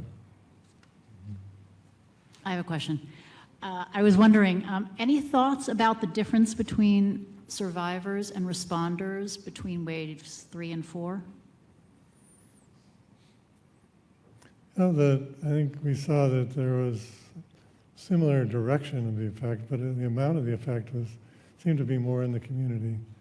So I think that, I'm not sure if I can explain why, because the rescue and recovery workers seem to have a fairly defined social support built into the fact they tend to be in unions, they tend to be included more in the World Trade Center Health Program. So I think we have to look toward the future. Maybe the World Trade Center Health Program is also going to be able to provide more social support in the long run that we might be able to see again in future surveys. So I think the community, I'm not sure why the community has a stronger effect at this point. Maybe others have suggestions why that could be.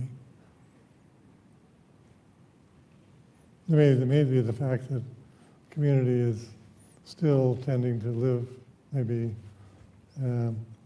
closer to where they were, while the rescue and recovery workers tend to have retired and may have moved on. So that could be something we could look at also. The retirement sometimes means that people lose the types of social support that they had when they were working, number one. Number two, where they lived. So to me, that might be something we could look at. Because it is a difficult, as we all are aware, that whole transition from work to retirement may in some cases be a challenge. Thanks for the question.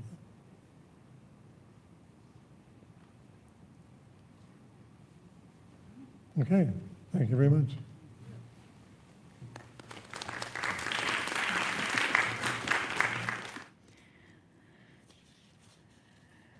Next, we've got Dr. Rebecca Schwartz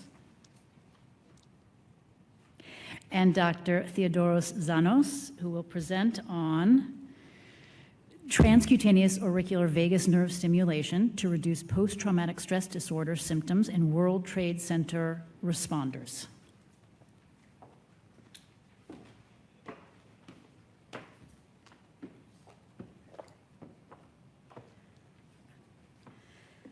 Thanks so much. So today, as was mentioned, Dr. Zanos and I will be talking about transcutaneous auricular vagus nerve stimulation, or TAVNS, to reduce PTSD symptoms in World Trade Center responders. Today we'll just be talking about our first aim, which is a focus group, and then we'll mention sort of the methodology that we are using now in process for our second aim. And we'd like to thank NIOSH and CDC for our funding. So as I don't have to tell this audience, PTSD remains one of the most prevalent diagnoses for World Trade Center responders.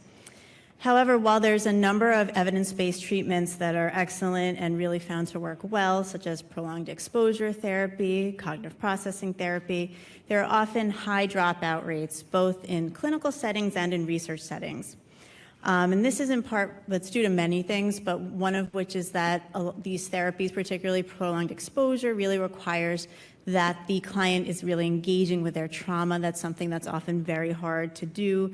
They're also very time-consuming. So as a result, there's a number of barriers to engagement. And with our responders, although the barrier of cost is actually removed for them, many are still worried about stigma and other barriers that exist, such as time and transportation, for example. One study found in 2017 that only 40% of our World Trade Center responders who are certified for mental health treatment were actually engaged in any form of mental health care at our World Trade Center Health Program.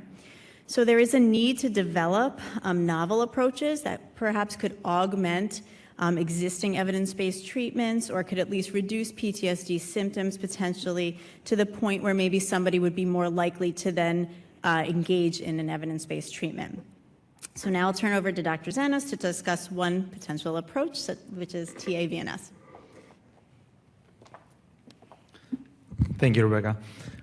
So we hypothesized that the transcutaneous vagus nerve stimulation might be a viable option to try to address some of these PTSD symptoms. So vagus nerve stimulation is a therapy that is FDA approved for epilepsy and depression, and it's under clinical trials for rheumatoid arthritis, Crohn's disease, and a variety of other diseases and conditions. The transcutaneous or transauricular vagus nerve stimulation is a specific version of that. So in general, vagus nerve stimulation is delivered right now with a device that's implanted with surgery, while the transauricular vagus nerve stimulation is a non-invasive approach where we supply electrical signals to a specific part of the auricle, the cymba concha, that's innervated by vagus nerve. And in a sense, we are non-invasively stimulating that specific nerve. Now, TAVNS has shown promise in treating PTSD or treating symptoms of PTSD because it has been shown in prior studies to downregulate the inflammatory reflex and modifying the dysautonomias and also reducing low-grade inflammation in patients. It has been shown to modulate the activity of mood-related brain centers. And as I mentioned, it has an impact on especially the sympathetic tone and shown promise in reducing hyperarousal. It has shown that it could induce enhancement of consolidation of extinction memories and a rapid reduction of anxiety and other PTSD-associated symptoms. Now, I've mentioned that VNS and also TAVNS has shown promise in epilepsy, in inflammatory conditions, in diabetes, tinnitus, depression. There's hundreds of clinical trials right now that are being run all around the world that use this specific technology for all kinds of different diseases. So we thought this could be a viable option for PTSD patients. Now, specifically for PTSD symptomatology, as you already know, there are intrusive thoughts or memories of the event. There's a specific difficulty for emotional and psychological regulation. The patients, of course, are easily startled and they avoid situations that are connected to the trauma and the event. They experience emotional numbness and detachment. And our hypothesis is that TAVNS can potentially help with these symptoms since it directly stimulates areas in the brain such as the amygdala and the hippocampus and essentially downregulates their activity, and that could potentially help with stress responses and hyperarousal. So we believe that the innovation of this work is to apply a novel technology, a novel neurostimulation technology in a non-invasive manner to help out populations with PTSD. So the device that we're using is called Maui Protect. This is a device that used to be part of a company. Now it's an open source device that we're using to stimulate the patients. It's wearable. It's an external stimulator, meaning that it doesn't need to be implanted. It has the size of a relatively large phone, and it generates electrical impulses delivered straight to the auricular branch of the vagus nerve. We have the earbuds that are custom fitted to each participant so that we have the optimal fit, so the electrodes deliver the right amount of current at the right spot. Of course, the stimulator, and each of these stimulators are connected to a smartphone that syncs up every time, and both the patient and also the researchers can have access to how well they adhere to the therapy which is delivered every day. So I'll pass it on to Rebecca to explain first the AIM one. Thank you. Okay, so our first aim, which we'll be focusing on today, is to conduct both a needs assessment and really a formative phase evaluation to ensure that the device itself and our methodology was acceptable and feasible for use with our World Trade Center responders. So we did this in the context of a focus group. Our aim was to recruit 10 World Trade Center Health Program Queens responders with likely PTSD as per their certification through the World Trade Center Health Program, as well as an elevated elevated PCL score in the last couple of years during a monitoring visit. So we got a list of potentially eligible responders. We randomized that list, and then we just called in that order until we had 10 people who were able to attend the focus group. So the focus group was held at our Queens World Trade Center Health Program in the evening. Participants signed consent when they arrived.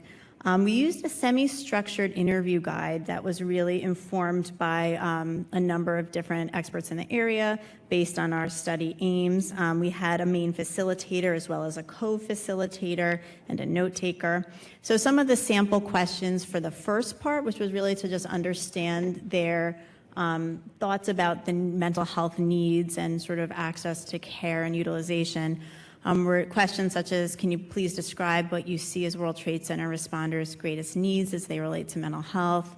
Please describe any factors that might be barriers to engagement in mental health care, and what factors might be facilitators or make it easier for responders to engage in care. And then the second part of the focus group, Theo and his colleagues actually did a demonstration of the device, and we also walked the focus group participants through the methodology, and we were able to get lots of feedback from them that it was really integral to help shape and inform our aim 2, which is our pilot RCT. Our analytic approach is that we recorded and then transcribed the recordings of the focus group. They were then analyzed by our qualitative research co-investigator. An initial set of codes were generated, and then they were grouped into overarching themes. Then the themes were sort of defined and refined, as well as sub-themes. And then the team met to discuss the sub-themes and to ensure agreement and alignment with our aims. So unfortunately, we had a very small group who ended up showing. A few people didn't show, so we only had 6. But they were very talkative and gave us a lot of key information. There were 3 males and 3 females. The age range was 51 to 77. So the themes that arose, the main themes, as you would expect, are sort of in line with our aims in our discussion guide. The first being the mental health needs, both barriers and facilitators to engagement and care. The second being feedback on the device, and the third, feedback on research methodology. So for the first theme, we had some really nice sub-themes that came out of it. It was really important, and they really appreciated the opportunity to talk about their difficulties that really continue to be prevalent now going on over 20 years later. They also talked about their comorbidities, some of, health comorbidities, some of which were likely linked to World Trade Center exposure and how that impacted their mental health. They were also talking about stigma and how employers were not necessarily taking their mental health symptoms as seriously. Another sub-theme was systemic challenges to getting access to treatment for their PTSD and other difficulties. Again, discussion of stigma and fear of retaliation by employers. They felt that they didn't always have access to care, despite the fact that they knew that we have lots of wonderful, providers at the World Trade Center Health Program. And then they made some suggestions to overcoming some of these barriers. They felt that traditional talk therapy and medications maybe weren't enough, and that we should be thinking about more holistic approaches. They also felt that financial barriers, such as for transportation, if we could provide vouchers, that would be helpful. So then the second focus was on the device feedback. The initial reactions from our focus group participants were really enthusiastic. They thought it was very cool. They thought it was novel. They liked the convenience of it, the fact that it's transportable. Then they had some concerns about whether or not people with comorbidities, with other physical health issues, for example, would be able to participate. There was specific discussion of seizures and tinnitus. And we discussed with them the exclusion criteria and how we're very clear during the consent process. And this really reinforced for us that we would need to be particularly clear during the consent process and the screening process, really, about what exclusion criteria were most important. And then there were questions on some of those peripherals that you just saw on the device. They were concerned about connectivity and Wi-Fi and accurate setup. And what we learned from that and what we then implemented was during that first initial baseline visit, when they're getting their device and they're getting their custom, ear molds back, Dr. Zanos and his colleagues sit and make sure that the participant really is comfortable with the device, comfortable putting it in their ears, turning it on, and goes over it a number of times so that they don't leave until they really feel confident in how to use it, even though it's relatively simple to use, but we just want to reinforce that for all of the participants. And then the third third theme in terms of feedback on methodology, some of the sub-themes that came up were adjustments to or clarification of the screening process. There was concern, why do we have to undergo more PTSD screening? We already do that at our annual monitoring visit. We actually have participants complete a diagnostic interview called the CAPS for to ensure that there is an actual current diagnosis of PTSD. That is long, that is time consuming. And we explain that for an RCT, it's really important to make sure that the person truly has PTSD and not just, somewhat elevated symptoms. And we now in our consent process also and our screening process, go through why that has to be done. And we also reinforce that we are compensating people for their time. There were some questions about confidentiality. The device does track usage, so how often they're supposed to use the device once a day, just for 15 minutes, but they were concerned that it was tracking other things. So we reinforce again in that consent process, the only thing that's being tracked is how many minutes in a day are you using the device. And then there was, questions and concerns around survey fatigue, and we actually tried to really reduce the number of surveys and questionnaires that were being asked to make sure that it was really the most important ones, and to not really, to be mindful of fatigue. And they recommended for increasing participation to actually be more upfront about the compensation to reduce some of that survey notification fatigue, and to emphasize the portability of the program. They have to come in for their initial screening and eligibility, for their fitting and a baseline and a follow-up. So those 4 times, and then other than that, they're home and able to use the device in the comfort of their own home. So here are some quotes that represent that first piece of the focus group where the participants were talking about their current mental health difficulties. And I won't read each one of them now, but as you can see, as you read through, there's still a lot of concern, a lot of PTSD symptoms, even, this many years later. And then that bottom one, one thing is I think that they don't have enough things available to us besides drugs and talk therapy. And that's sort of one of the reasons, that we were looking into some alternate sort of approaches. And so then here's some more quotes. Here's a quote about barriers. And then, one of the things that they kept saying is the transportation and going into someone's office is really hard, and getting the time off, even if it's through telehealth, is still difficult. And this is something that's easy to use and portable. So now, and we did have the results of this focus group published in the International Journal of Environmental Research and Public Health in 2022. So now Theo's going to just go through our second aim, which we are in the process of completing data collection for, just to give you an idea of it, and hopefully at some point in a future meeting we'll have some exciting results to share. So the second aim of the study was to try to conduct a randomized, double-blind, placebo pilot study using the device, and giving the device to 30 World Trade Center responders that have PTSD, and see whether our intervention can is actually feasible. Is it acceptable to the patients? So that's one of our main objectives. And also we're going to look at a small, let's say, preliminary result on efficacy as well. The eligibility criteria, as Rebecca mentioned, they, of course, need to agree to participate in the research, have PTSD per DSM criteria, have a PCL score over 44, and a score of 33 in the PCL-5 and in the current symptomatology. and of course meet diagnostic criteria indication of PTSD using the CAPS interview.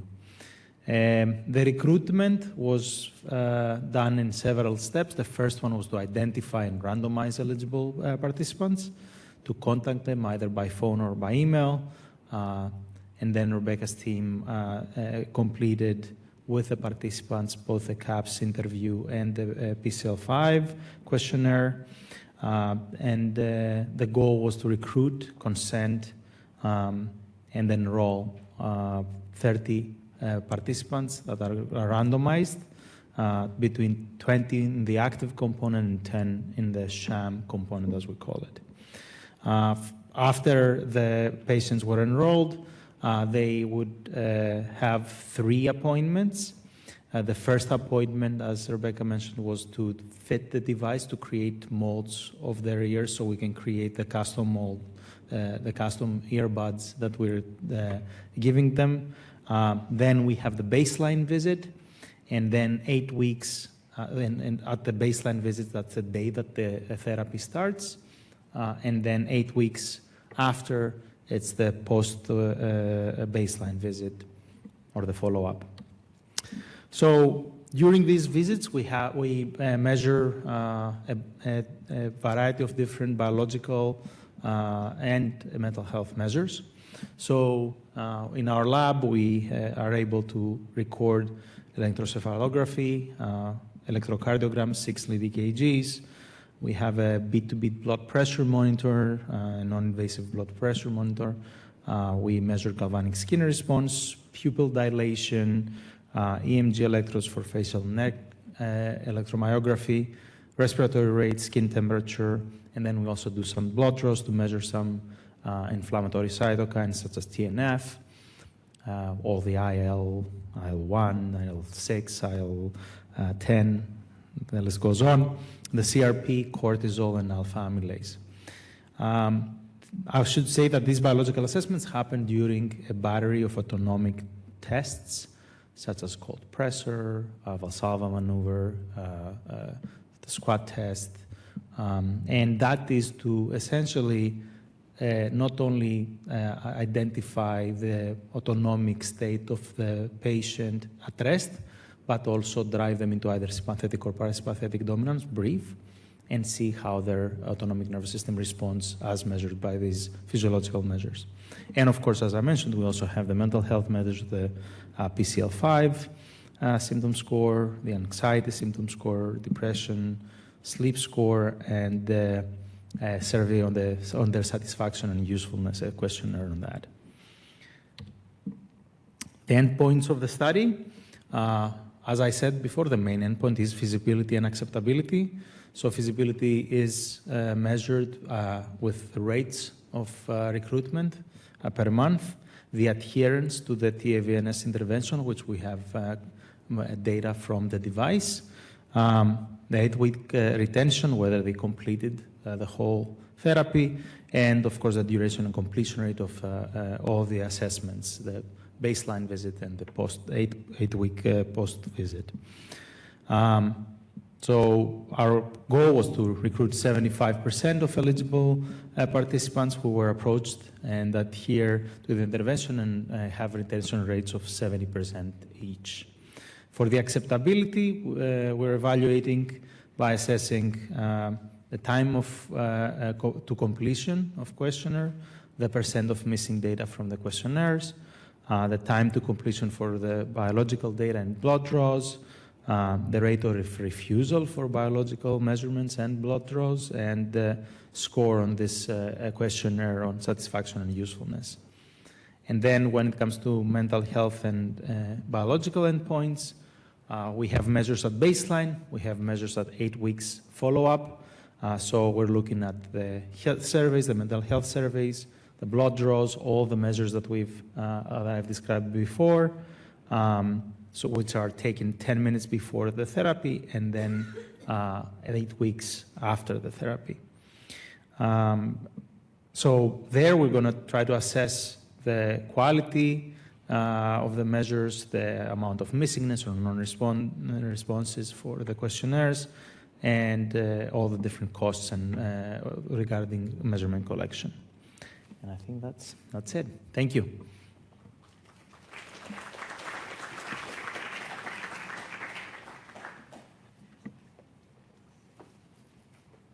Thanks. Any questions?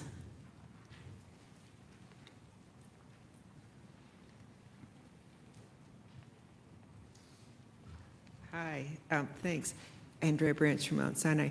I think this is fascinating, and I would just love to hear like more of the details. Is there, I take it, since this is double-blind, there's no sensation of stimulation?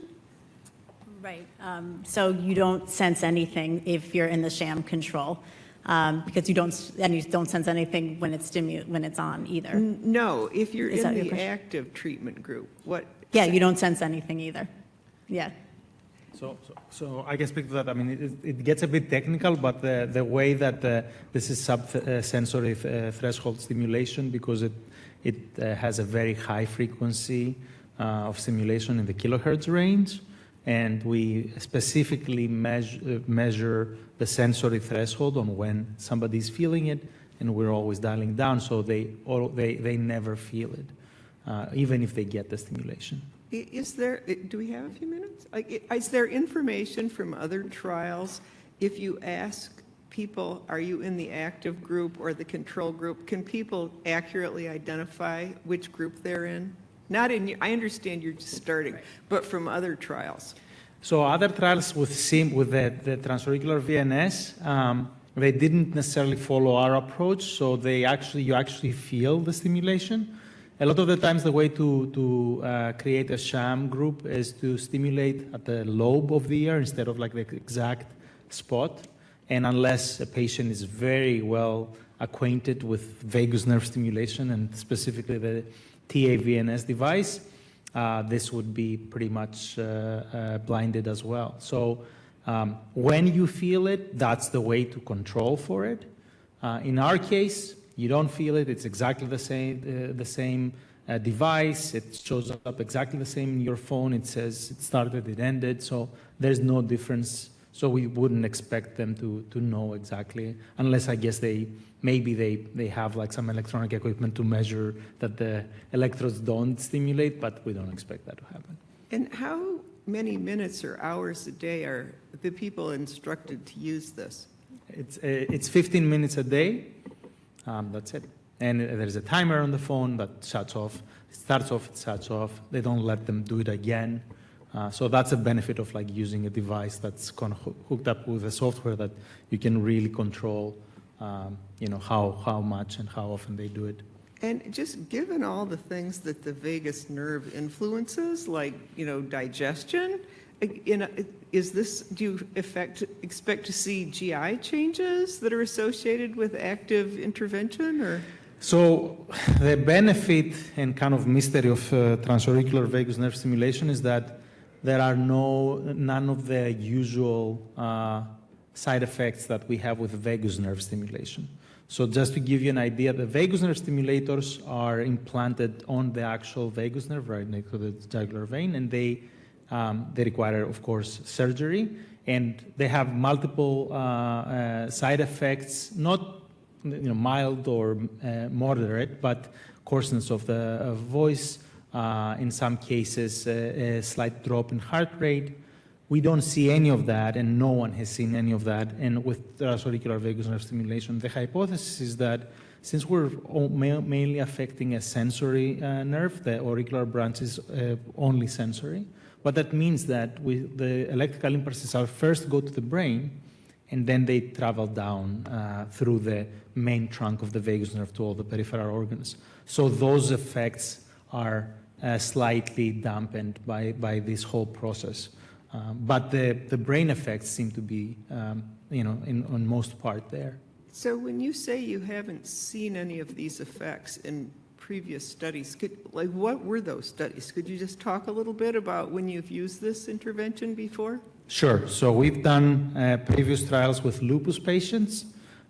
We've done many studies with health participants where we're monitoring in the lab everything from their heart rate variability, brain waves, and also it's not only us. As I mentioned, there are around at this point 120 to 130 based on clinicaltrials.gov clinical trials that use these devices for all kinds of different diseases and conditions.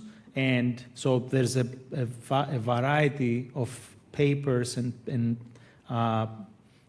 groups that have used this approach or different small versions of this approach that have reported that they don't see any major side effects or any minor side effects for that matter. So we ask our patients, and we're following that up. I mean, the first stimulation that they get is in the lab, where we are monitoring pretty much everything, and we don't see any effects, as we haven't seen before. So what did you find in your lupus study? So there are significant drops in pain scores. The caveat there is that, well, actually, it was controlled. It's been a while, so I'm forgetting the details, but I can send you the paper. Please. Yeah, I'm Andrea Branch from Mount Sinai. I'd love to read about it. I think it's fascinating. So great, yeah, I'll follow up. Thanks, I loved hearing about your study. Oh, and by the way, there is also another open arm study. Yeah, you're right. So thanks. On postpartum depression that has shown very strong signals as well. Great, thank you. Yeah, so I just sort of came across the other day, I don't know, this little thing about the vagus nerve is involved in the, well, most serotonin is sort of made in the gut, is manufactured in the gut. And so there's a vagus nerve kind of relationship with the production of serotonin. And I was sort of wondering, you know, would that be involved in any of your, you know, sort of biological effects of this? Yeah. So the hypothesis, and we haven't really, I mean, in order to really understand the underlying mechanism of action of this therapy, we would need a much larger study with a lot more measurements. Based on what everyone has reported in animal studies as well, in preclinical models, is that there is both an effect from directly affecting specific brain regions, as well as affecting the autonomic nervous system in the periphery and specifically modulating and dampening low-grade inflammation. So it acts in kind of like two ways, at least in some animal models that people have looked a bit closer. So we do see effects of that in humans as well, but they're always either, you know, in healthy participants that you see something changing, or you see some specific regions of the brain light up. And there has been studies that have, in PTSD patients, that have shown some of these effects as well. So we're trying to finish up the recruitment so we can start looking at the data and then really get to the bottom of what we see in terms of our physiological measures. So I guess you have to do something to actually sort of measure, I don't know, what would you do? Measure serum levels of some of these? So we do measure, so we're measuring or? two things that could potentially help us, right? So the first thing that we're measuring is electroencephalography changes, and especially the ones that are relating to either sympathetic or parasympathetic dominance. The second one is the serum cytokines that we're measuring, CRP, alpha amylase. So all these hopefully would provide a signal. Now, I don't have high hopes for the serum cytokines, frankly, because they are circulating and they could be changing for all kinds of different reasons, and especially if you don't have like really high levels of inflammation, they could go undetected. But we're trying, and we're looking at those. Okay, thank you. Jackson Ramat Rutgers. Fascinating. So, since autonomic tone has a circadian rhythmicity to it, is there a time of day effect that you expect, and what time are you giving that stimulus? That's a great question. Sorry, Rebecca, I'm hogging there. But it's you're absolutely right that there is people have seen differences in the effects of vagus nerve stimulation, whether if it's done in the morning, at night, whether you've eaten, or whether you had coffee before. Unfortunately, this is something that, because we're giving the device to the patients, we cannot control. We'll be happy if they do it. Now, whether they do it at a specific time point that we tell them, that might be a bit of a tall ask. But we've looked at differences in some of the things that we're looking in healthy participants, whether we do it in the morning or in the afternoon.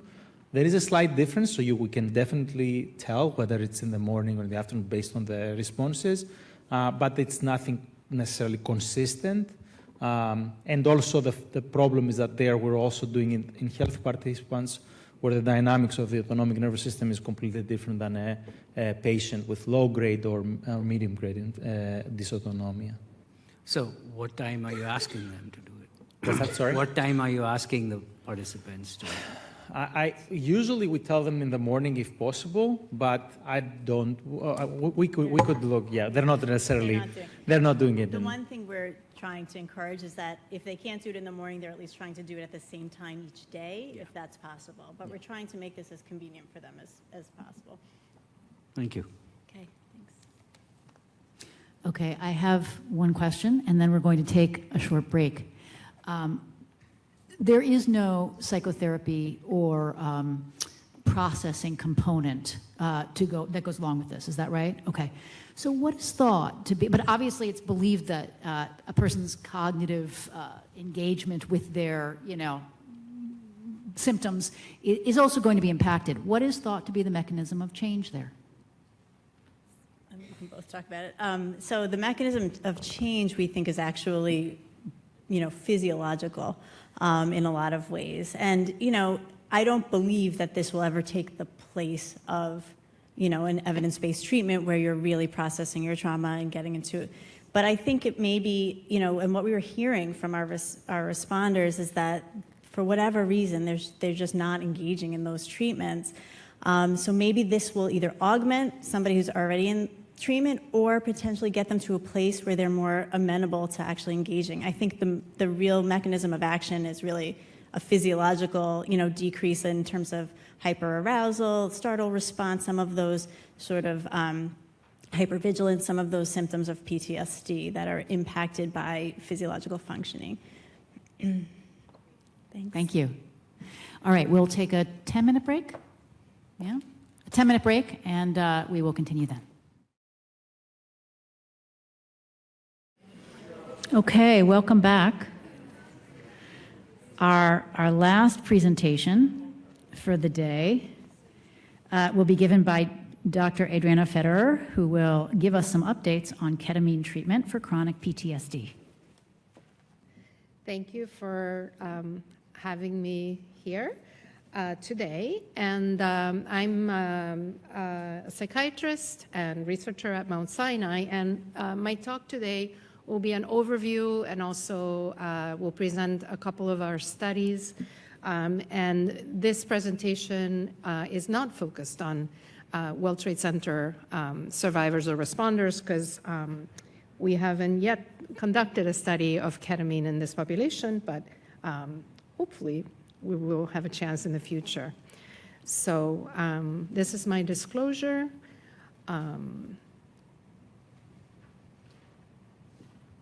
Okay, so briefly, ketamine is a non-competitive NMDA receptor antagonist, and that's a subtype of glutamate receptors in the brain. Glutamate being the most common excitatory neurotransmitter in the brain. And as you might know, intravenous ketamine has now, with several studies, randomized controlled trials, has been shown to work for treatment-resistant depression and to work rapidly. Now, in order to maintain this improvement, repeated continued IV ketamine administration is necessary. And there are a number of ketamine clinics in the community that are private and often expensive that start with a series of infusions, and then patients who haven't responded to other medications go for maintenance infusions with less frequently.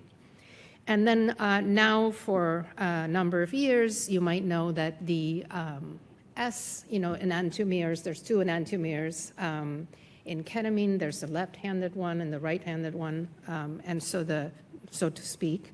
And S-ketamine, called Spravato, has been FDA approved for intranasal administration as an adjunct to oral antidepressant, an oral antidepressant for treatment-resistant depression. And then more recently was also approved by the FDA for depression that goes along with acute suicidal ideation or behavior. So this is not something that the patient can take home, but there are these Spravato clinics. We have also a treatment TRD, or treatment-resistant depression clinic at Mount Sinai, and patients come in who have treatment-resistant depression, and they come in twice a week initially, usually for the first month, and then it can be reduced to once a week, and it's continued because most studies with IV or intranasal ketamine, patients ultimately relapse after they stop, receiving the ketamine or S-ketamine. Now, after the first study or two initial pilot studies of intravenous ketamine were conducted in patients with depression and treatment-resistant depression, animal studies were done with an animal model of chronic stress. And chronic stress over 21 days results in atrophy of dendrites and dendritic connections in the hippocampus, in key brain regions involved in emotion regulation, processing of memories, response to trauma. In the ventromedial PFC, for example, or equivalent in mice. And here we see that then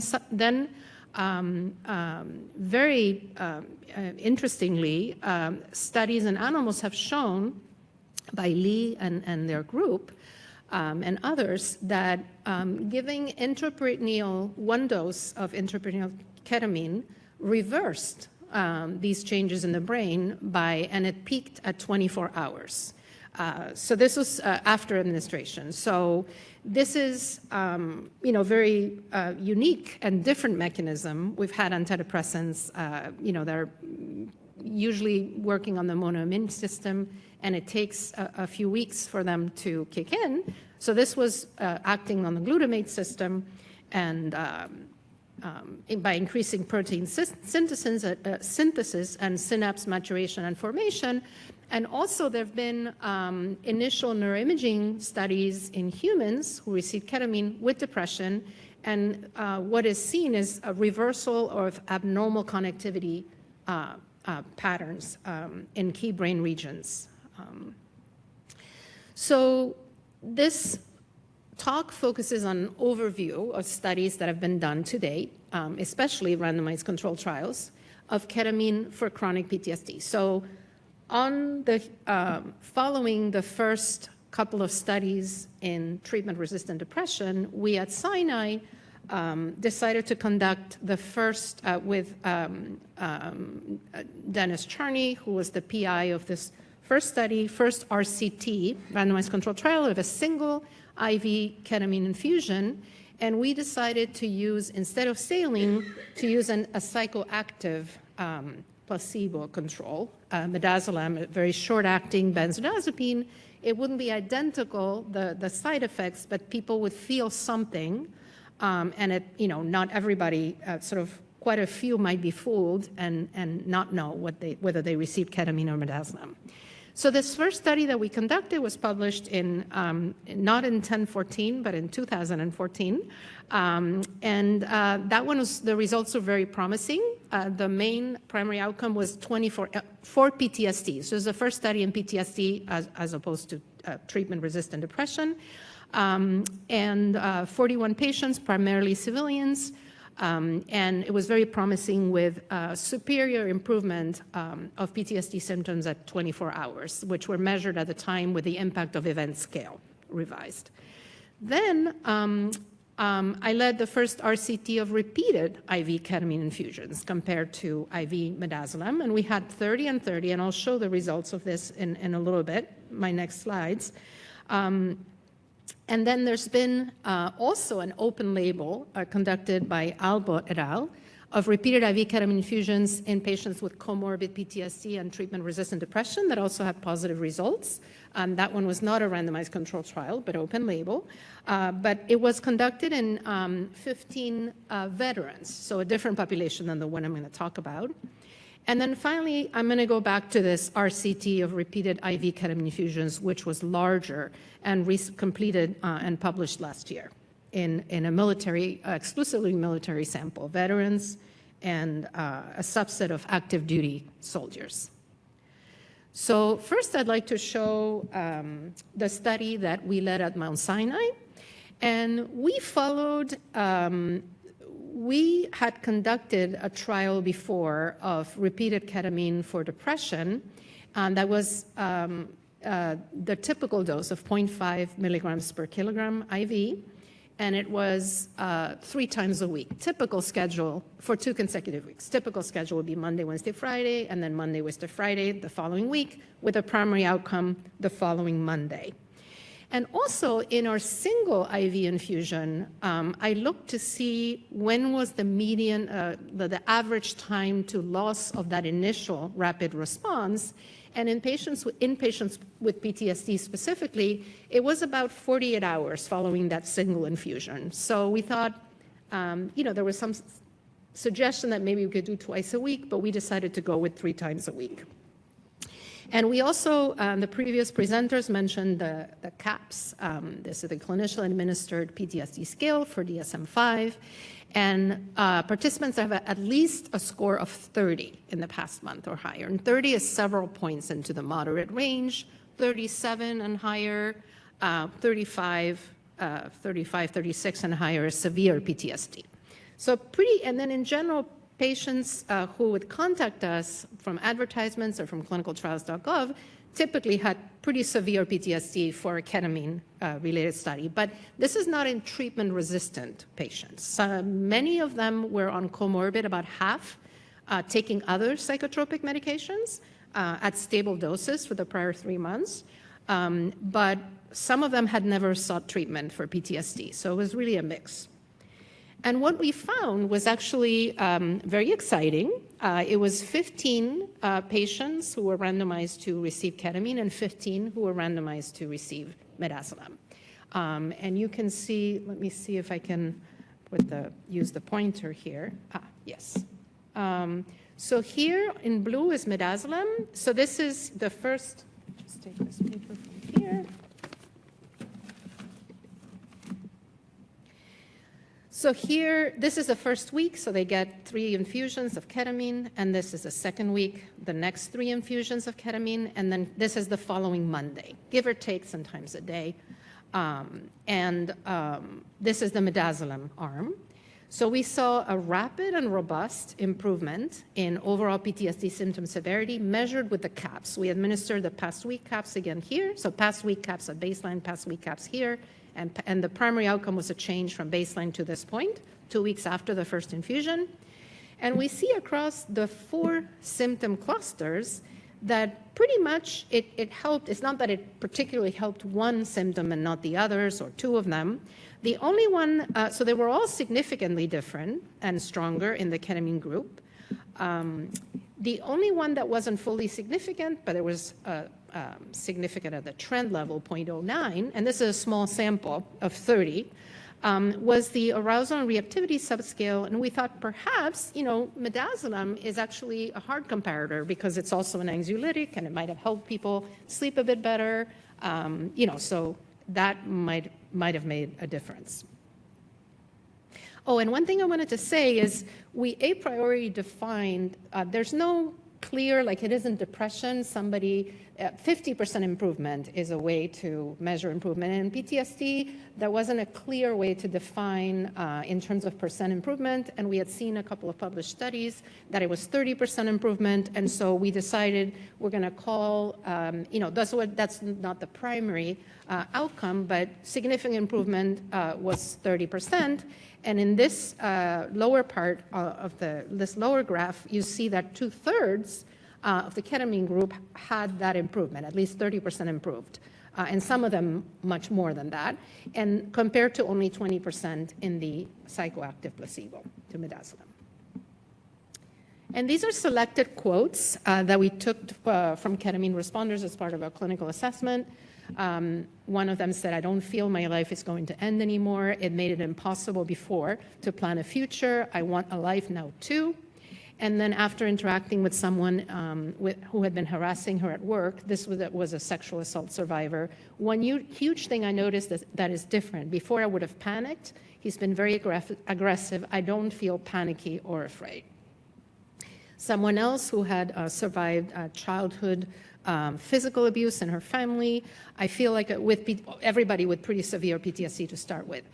So this is shortly after receiving a series of infusions. I feel like a normal person. I seem like a normal person. My brain doesn't any longer let me envision or picture a thought of suicide. This is someone who's chronically experiencing passive suicidality.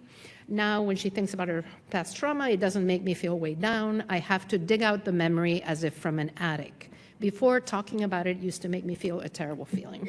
And finally, another example from these are obviously the ones who responded to ketamine. I'm feeling like I have energy. I want to do things again. I felt safe and able to confront feelings about the trauma without problems. I could just feel it and figure out what happened and why it happened.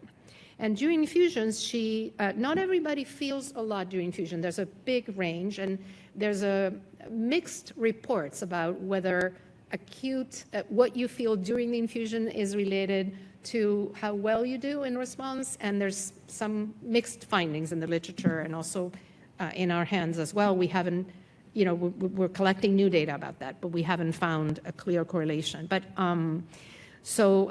during infusions, she was feeling like I made peace. I could go past it. I can let it go. It's been a gradual acceptance. I haven't felt this safe for a long time. So this is after repeated infusions. Now, what happens with ketamine, just like with depression, unfortunately with PTSD, so after repeated infusions, 2/3 had a rapid and clear response. But then if you don't continue with the infusions over time, patients stay better for another 2-3 weeks, and then they start relapsing. And the majority relapse over the next few weeks. And the median time to loss of response was about 4 weeks from the primary outcome day, which was 2 weeks. So about 6 weeks from the first infusion, or 4 weeks from the Monday. That was the primary outcome assessment. So, so this is the same as with depression. And I wanted to go back to briefly to the study in veterans. So my colleagues, Chadi Abdallah and John Crystal at Yale, were funded by the DoD and the VA to conduct a larger study in veterans. And they chose twice a week IV ketamine over 4 consecutive weeks, so not as close together. And their control medication, their control arm was saline. And there was a second site in San Antonio, Texas, where there were also active duty soldiers. And they didn't find a clear difference between the two groups. They did see a difference in comorbid depressive symptoms. One difference in the group is that all of the participants had treatment-resistant PTSD. So they had to have failed at least one medication, I believe, in the past. They're veterans. Usually, if you try the same treatment in veterans, it's harder. They're harder to treat. Their trauma is very complex with moral injury, et cetera. And also, in talking with Chadi Abdallah, one of the leaders of the study, he also, in retrospect, wishes he had done the 3 times a week, because that might have been one thing that there were some, so basically, they were reduced over time, did not differ between the two groups. There was some difference between the two groups in some of the secondary outcomes, but they weren't able to, like we were with a small sample, in predominantly civilians, were able to demonstrate a difference. So these are all the RCTs so far that were done.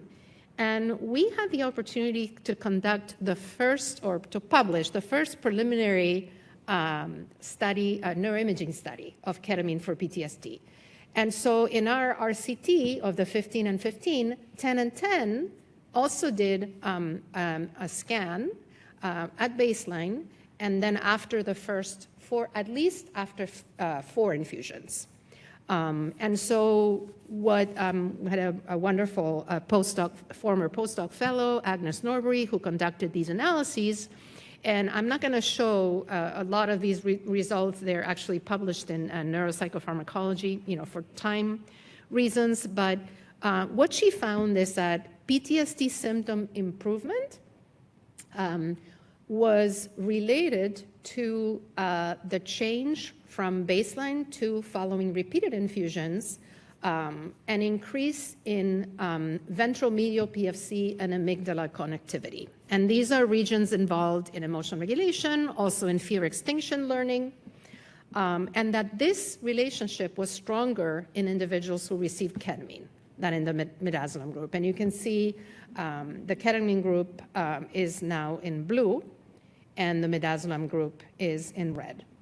And then she did some exploratory follow-up analysis. Again, this is a small sample size, where to look at the directionality. And she found that only in the ketamine group, from pre to post, there was an increase in top-down connectivity or regulation of the amygdala by the frontal ventromedial PFC.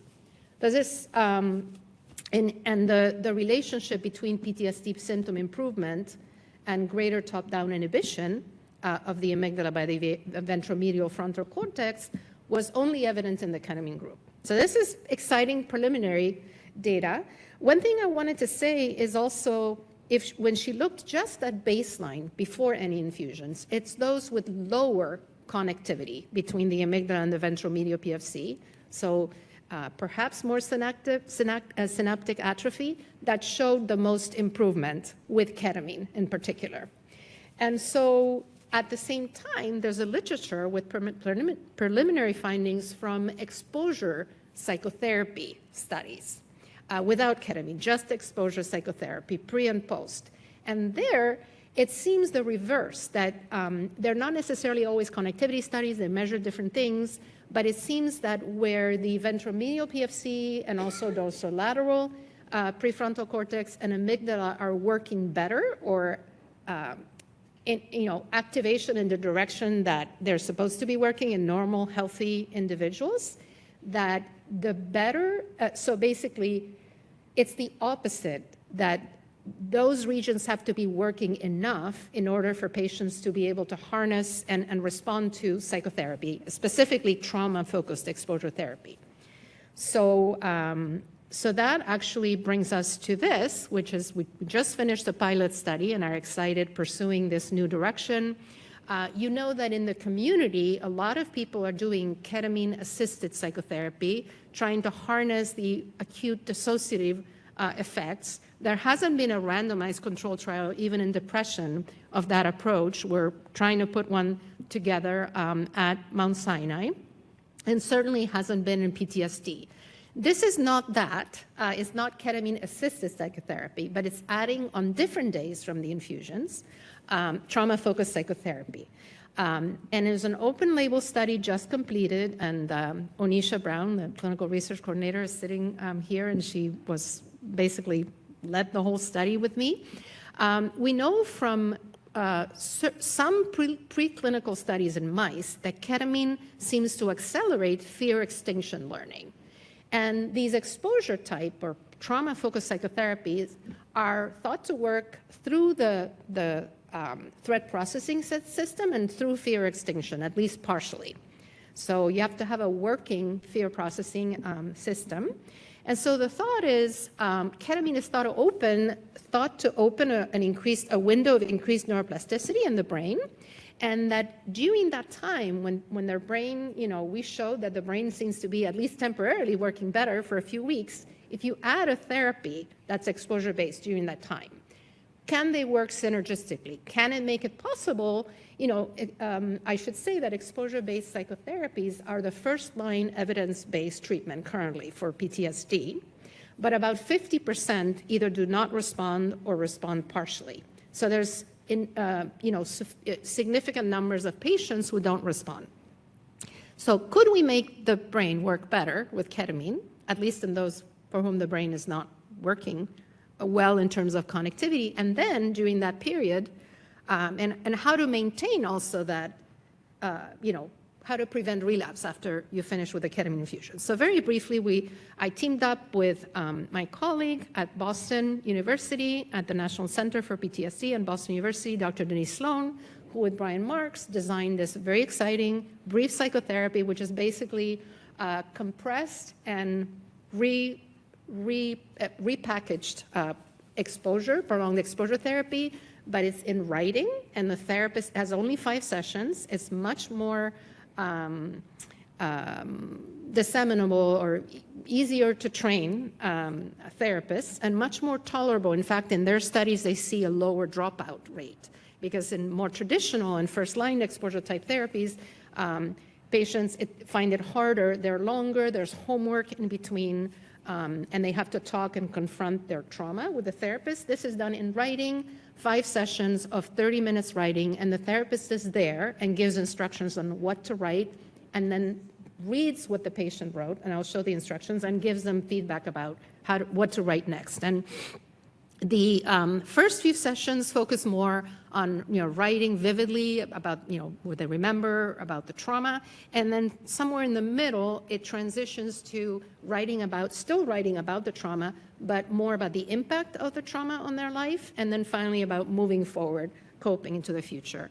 And I should say, so far, Dr. Sloan and others have conducted 3 large randomized controlled trials comparing written exposure therapy, which is the one we chose for this study, with the 2 gold standards, cognitive processing therapy, or CPT, and the other one is prolonged exposure, or PE. And they were non-inferiority trials, and in the 3 of them, they were found to be non-inferior and published in top journals like JAMA Psychiatry. So it's exciting. So these are the instructions, and the therapist reads these to the patient. So write about your trauma, how it happened, details, thoughts, feelings, and continue where you left off. And sometimes patients try to avoid, so let's say they had a sexual assault, so they'll start writing about what happened right up to that point, and they'll continue with what happened after. And so the task of the therapist, which is not necessarily easy, is to read it in between before the next session and give feedback and say, I'd like you to start here, and I'd like you to try to focus on this particular thing or anything else that they see. And some patients don't avoid as much. Avoidance is part of PTSD, but some patients, so then those patients typically move a little faster into the begin to write about how the trauma changed your life, the meaning of life, the way you view life, and then they continue writing about this. And the last session, the therapist, for example, I remember one participant who had lost someone and felt very guilty. That was the part of the trauma. She ended up, per the therapist's instructions, the therapist realized that was a big deal in her life. And so her last session was a letter to the person who was deceased. And this particular patient felt like this really freed her up. It was meaningful for her. So this is our study. PTSD patients, at least 30 or higher on the CAPS. They got 4 infusions. For this particular study, we gave the first wet session, written exposure therapy, the day after the 4th infusion. So the first 2 wet sessions. So the first week was 3 infusions. Second week was also 3 infusions, but with the first 2 wet sessions interleaved. And then the last week was the last 3. So it's pretty wet session. So it was pretty compressed. And the primary outcome is a change in PTSD from baseline before the first infusion to 12 weeks from start of wet. So this would have been, several weeks past the time when you see the median time to loss of response to ketamine. And so these are the initial findings, the final results from this pilot study. We enrolled 13 patients with severe PTSD. You can see that the CAPS total at baseline was 41.6, which is very severe PTSD with a certain standard deviation. There were 13 women. For some reason, the majority or the people who qualified or met criteria were women for this study. Age on average 38 years. We had some people quite a bit younger or older.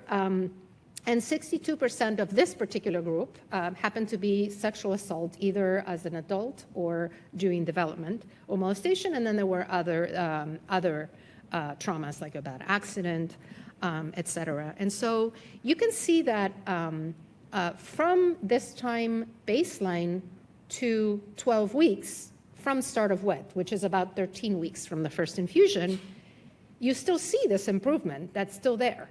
So, and I'll show a graph. So this is different. You don't, this is 12 weeks or 13 weeks following. So it's not at 6 weeks, remember, with repeated ketamine alone, you see most people lose the response. So here it's maintained, and the effect size was very large, 1.9, although the confidence interval was also wide. And you can see it all through the 4 symptom clusters of PTSD. And interestingly, the highest one is on avoidance, because they have to write a lot about the trauma. I wonder if that's something that they were able to get used to the trauma and write about it.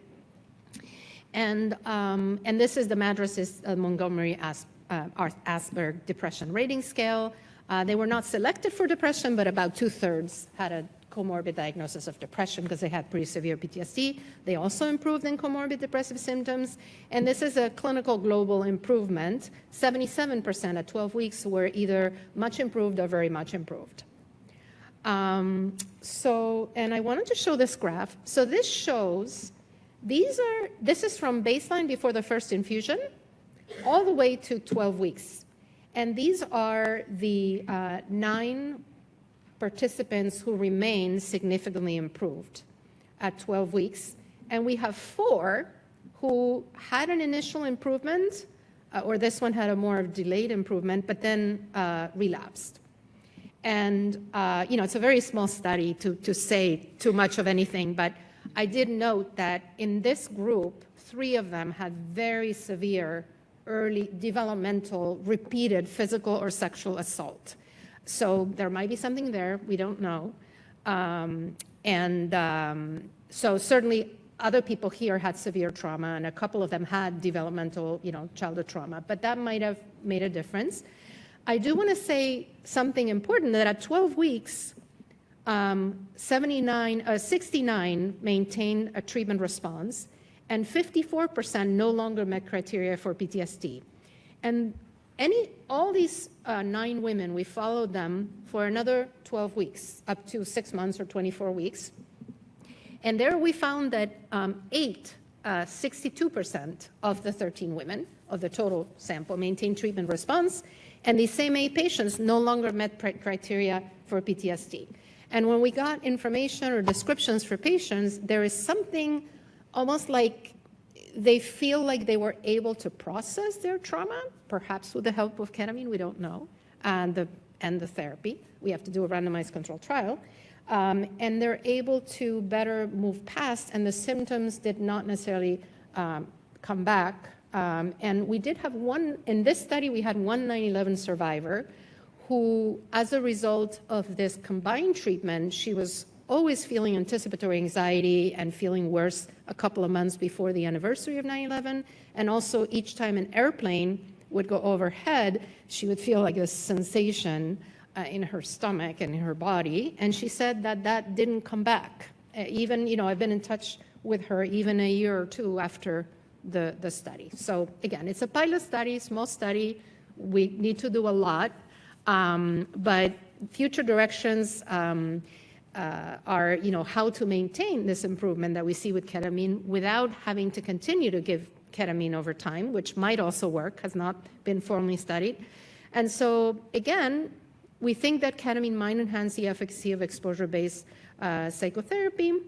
And then we need to do a larger randomized controlled trial. We would also like to do a trial in WTC-affected individuals, because the trauma is at least the index trauma is different from sexual assault. And, and so, we have to see if this might be effective for this population. And we're interested in mechanistic neuroimaging study, trying to understand the underlying. We do think that in a subset of patients, it might reverse this neural connectivity abnormality and might make it possible for more people to respond to psychotherapy. But that's just our hypotheses. So these are, very thankful for to everybody who made the study possible, and also to the support from grants and also from donors that provided funds to Mount Sinai to make this possible, and of course to study participants. Thank you. Thank you. Questions?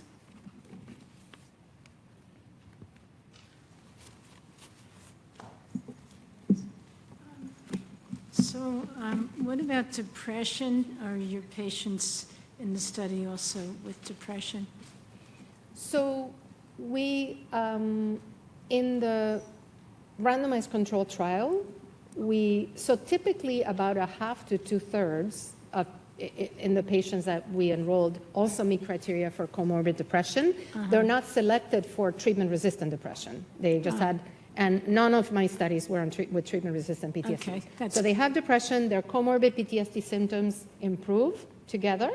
In the study where in the RCT, we did the analysis where the core PTSD symptoms improve over and above the depressive symptoms as well. So it's not just an effect on depressive symptoms. That's a very good question. Right, because it makes sense to me that this works for people that have PTSD, but not the ones that are resistant to depression, because it seems to me as an internist that this is treating the one thing that happened, but that patient that's got a lot of other things, maybe it's not working for? So in terms of like the studies that were shown first that showed that it works in treatment-resistant depression. Yeah. So that was demonstrated first. But again, ketamine, you need to continue to administer ketamine over time. It seems to treat a subset of patients, about 60%, with treatment-resistant depression that have not responded to several other treatments. And they get better, about 2/3 with So ketamine. that's about, you said about half to 2/3 with treatment-resistant depression seems some effect with this? It is, oh, sorry, say it again? So the patients that you have, I think I'm too short for this to work.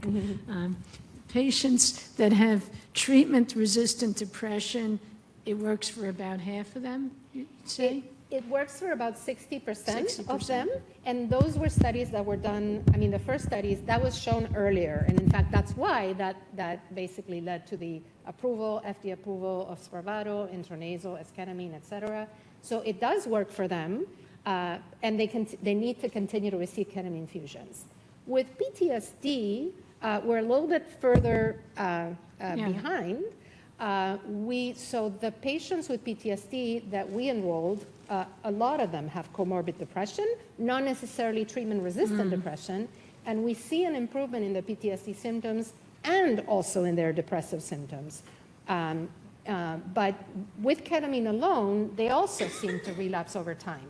When we add the written exposure therapy, we need to do an RCT. I don't know how they would have done with the WET alone, with the written exposure therapy, but I did show these results to our collaborator, Dr. Sloan, who created WET and developed WET, and she was quite impressed about the extent of improvement, because some people went to and stayed with caps of like 4, 5, or 8, and they were like this like 24 weeks later. So it seems that with PTSD, adding WET helps them somehow to process or metabolize whatever it is.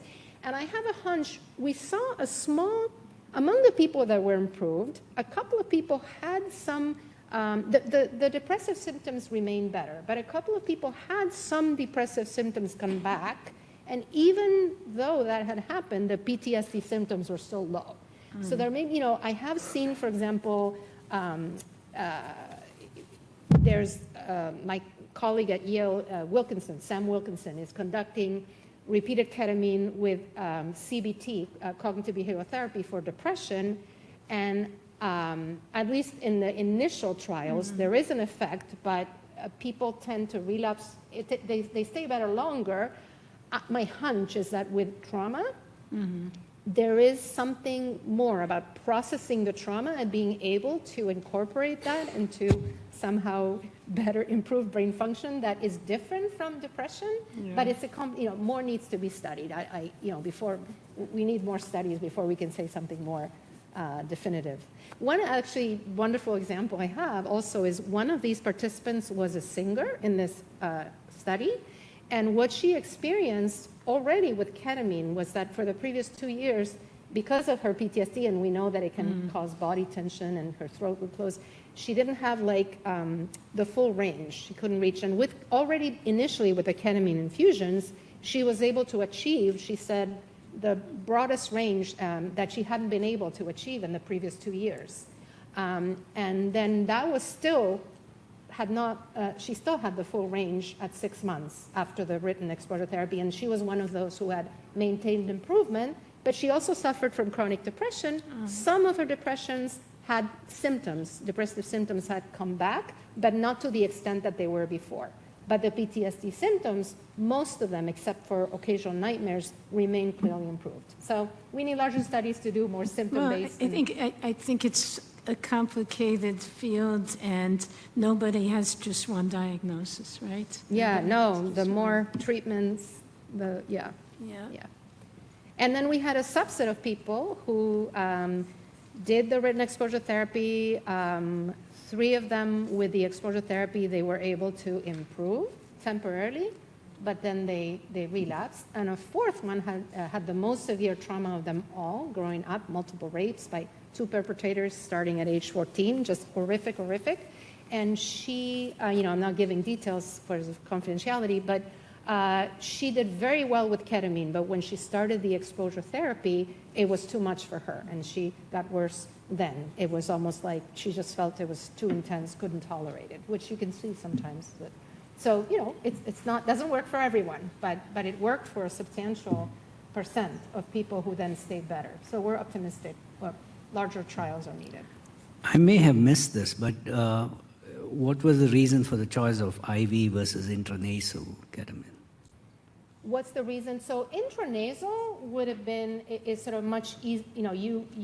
It's much, you don't need to monitor the vitals as much, and it's much more easily administered than intravenous. So we tried. We wanted to do that RCT with intranasal, but then we went to the FDA for approval, and they would not allow us to use more than 20 milligrams IN intranasal, which is very low and wouldn't have worked. They were concerned about effects on the brain. So at the time, we couldn't do it. And at the time, Janssen Pharmaceuticals was developing the intranasal, but because they were developing something new, they chose to do S-ketamine. The idea there being that S-ketamine supposedly had less dissociative effects, during administration. So you could use S-ketamine in your studies then? So yes, but it has not been studied. It has not been shown to work in PTSD. So we had already shown that IV ketamine worked. So we wanted to add on, since we don't know that S-ketamine works for PTSD. Now there's some patient reports or observational data that suggest it does. But at the time we started, we wanted to make sure we had something that we knew worked temporarily for PTSD and add written exposure therapy to that, and not have the trial fail because it turns out, S-ketamine works better for depression than PTSD. But now we technically there should be first an S-ketamine study for PTSD, but that's actually a good thought. We could go straight to that. Yeah, thank you.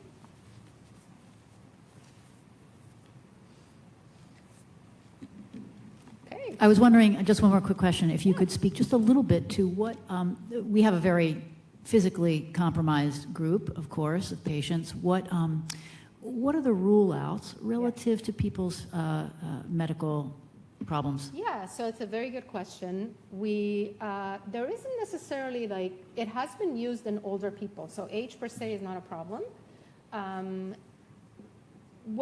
So patients have to have well-controlled or treated medical conditions. So for example, in particular, for example, hypertension, high blood pressure, because doing ketamine administration, the blood pressure can go up.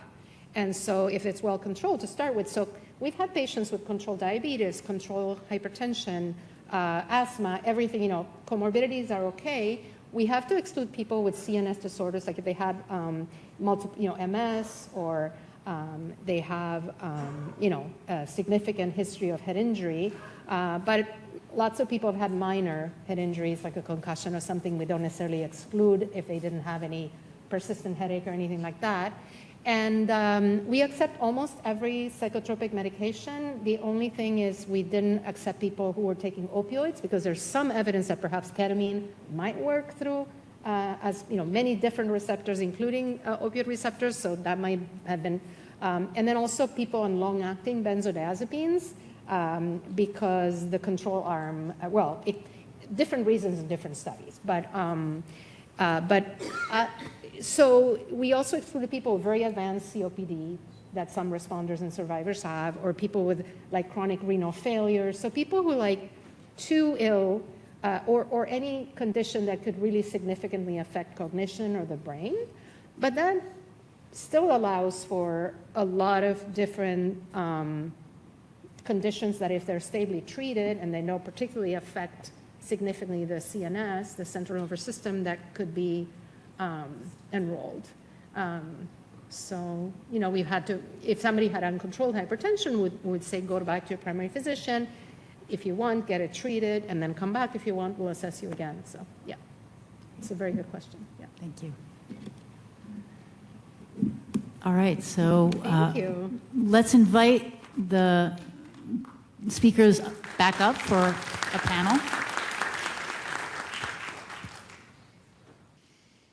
Okay, thank you, everybody. Did somebody want to start us off? Dr. Brackbill? Yeah, actually, I was just thinking back about the social support. And of course, I think somebody kind of, pointed out, with Jim's, talk, about how the low betas, the betas were kind of, seemed a little small compared to your betas, how PTSD affected, you showed your diagram with the betas, right? They're like 0.04, 0.1, very low. So, so the sort of question is how much does social support really affect the PTSD, in this bidirectional relationship? And then I was thinking about the other talk about the forward coping, not forward coping, is it? Yeah. And that, so to me, it's sort of, people aren't working in, it's very difficult to do, but working in kind of persistent personality traits and how people kind of manage these situations, that I imagine there's some people who have,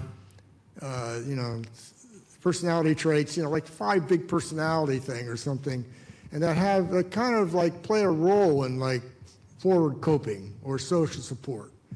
And it seems that people come along with sort of like built in, have traits, kind of persistent traits, and those who don't. So I just sort of curious about how you can like separate out what sort of a persistent trait versus what is kind of a trait that sort of comes along, situational. So anyway, that's kind of my broad question about all that. Anyway, yeah. It's a great question.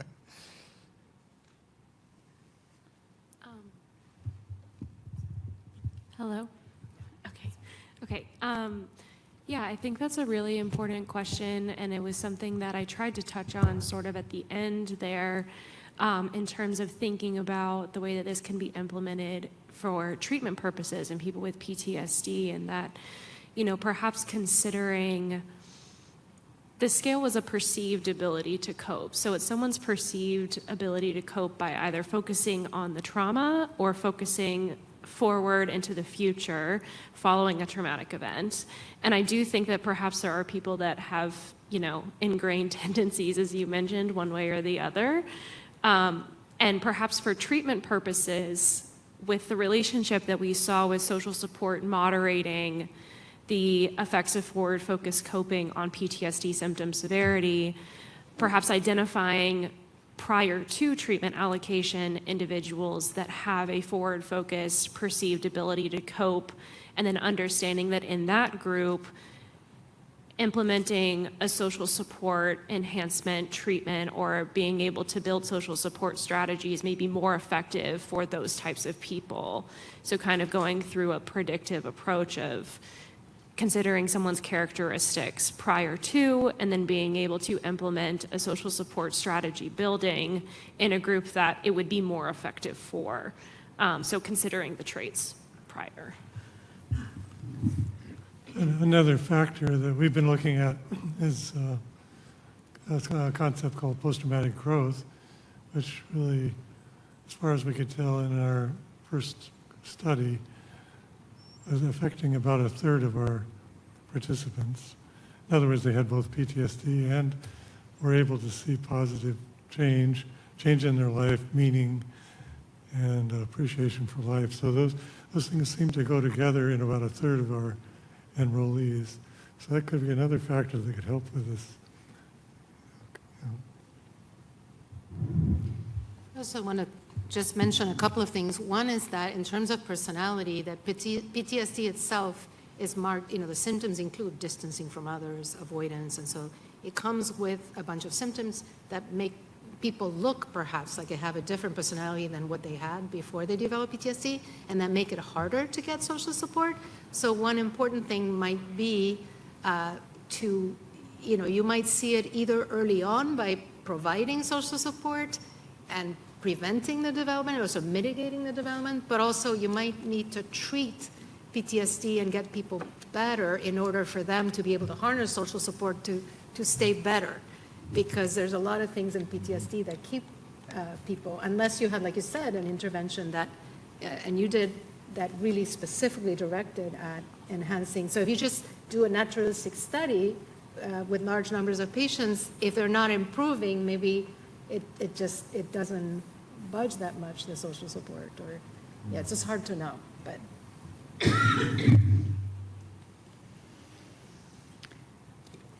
go ahead. Hi. It's actually for Theo and Rebecca and Adriana. Sleep is disordered in PTSD. So both of you did different kind of RCTs. So have you been able to measure or looked at or thought about the effect of sleep from the vagus nerve stimulator or from the ketamine? So we are measuring sleep. Is this on? Yeah. Okay, sorry. We are measuring sleep using this Pittsburgh Sleep Index, so we will be looking at that.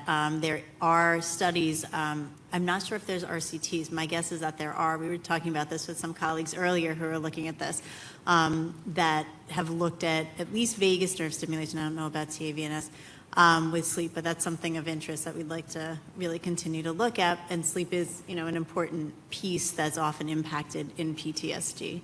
Anything you want to add? Well, yeah, I wish we could go back in time and add some kind of like trackers, sleep trackers.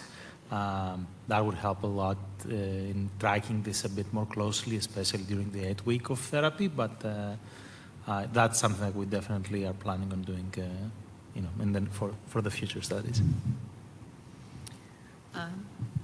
Thanks, Jackie, for the question.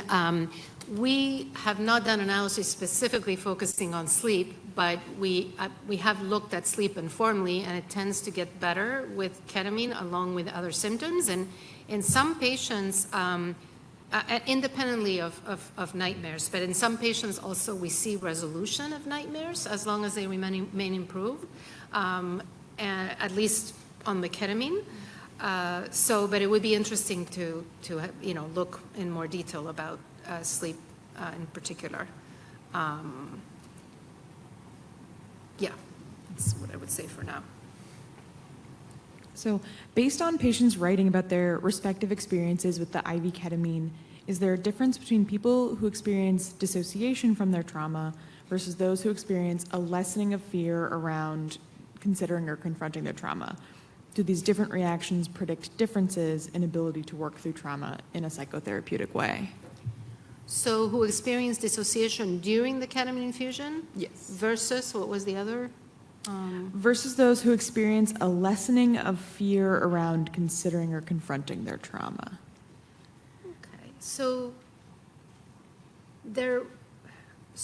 in analysis that we've done in the past, we haven't found in our studies of depression or PTSD, we haven't found a relationship between the degree of dissociation during the infusion, and so I'll answer in parts, and their improvement in PTSD, symptom severity. There is at least one study in depressed individuals that did find there is some evidence that if dissociation also is measured, because we measured it with the clinician-administered dissociative scale. So there are other ones. There's like now a mysticism scale. There's an insight.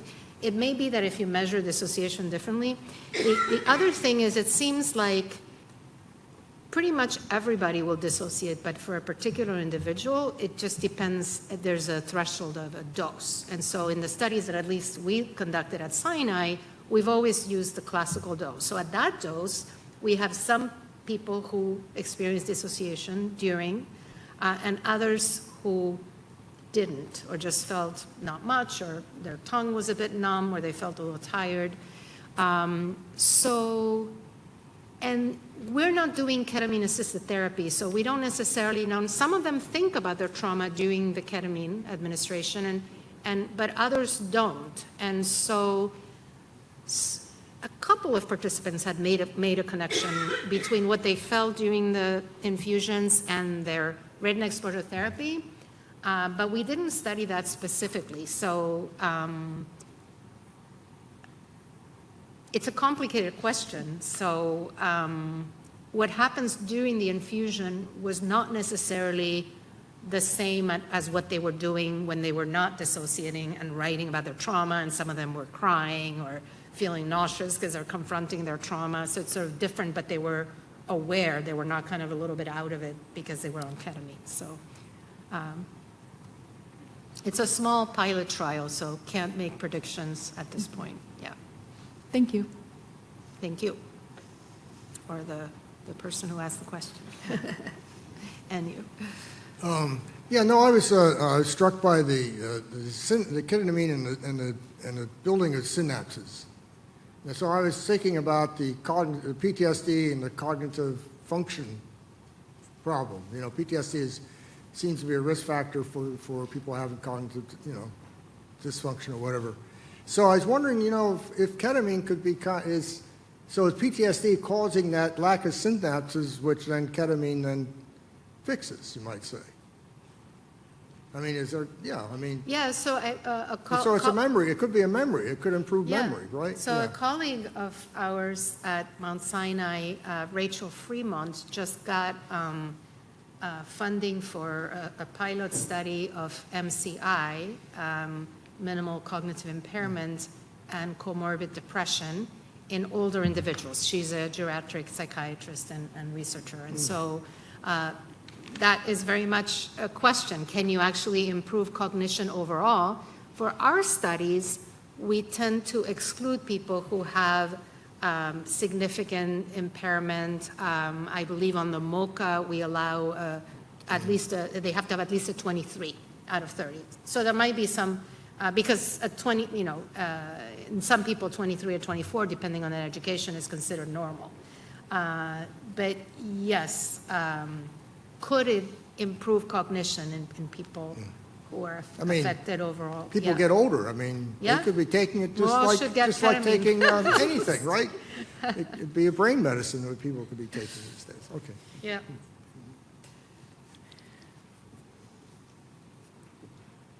Yeah, relatively a small technical question. There was for James, for your presentation, you presented the correlation between PTSD and when you cross-leg correlation with social support, either emotional or tangible. Are those correlations Pearson correlation or Spearman's correlation, or what's the correlation? It's really regression coefficients, it's betas. And they're adjusted for age, gender, race, ethnicity, and education. So they are really regression coefficients. Oh, regression. Okay, right. Because your sample size is pretty big, right? you have quite a large sample size. So in other words, it's pretty powerful. Even if small magnitude of correlation, it's quite significant. So because you have a large sample size, I wonder whether you look at the subgroup analysis. For example, people with a severe PTSD score versus mild PTSD score. Those subgroups are the social support have similar effects or more effective or something? Yeah, that's a really good idea. We didn't do that, but I think we use the PCL as a continuous variable, but it doesn't necessarily do what you did. You're suggesting is a good one to divide the populations into severe and less severe. We might be able to see a more dramatic effect. Yeah, thank you. Thank you.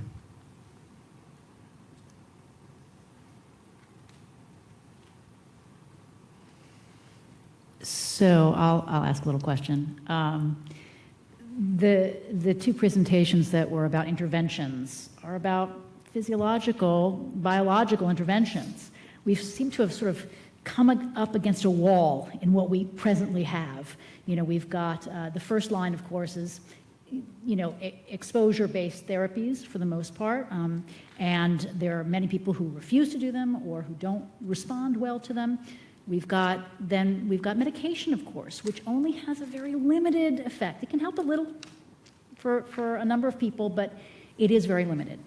So what are you guys thinking about this direction that we're going in that maybe, as we know, PTSD has an incredibly large physiological component as well as a psychological component.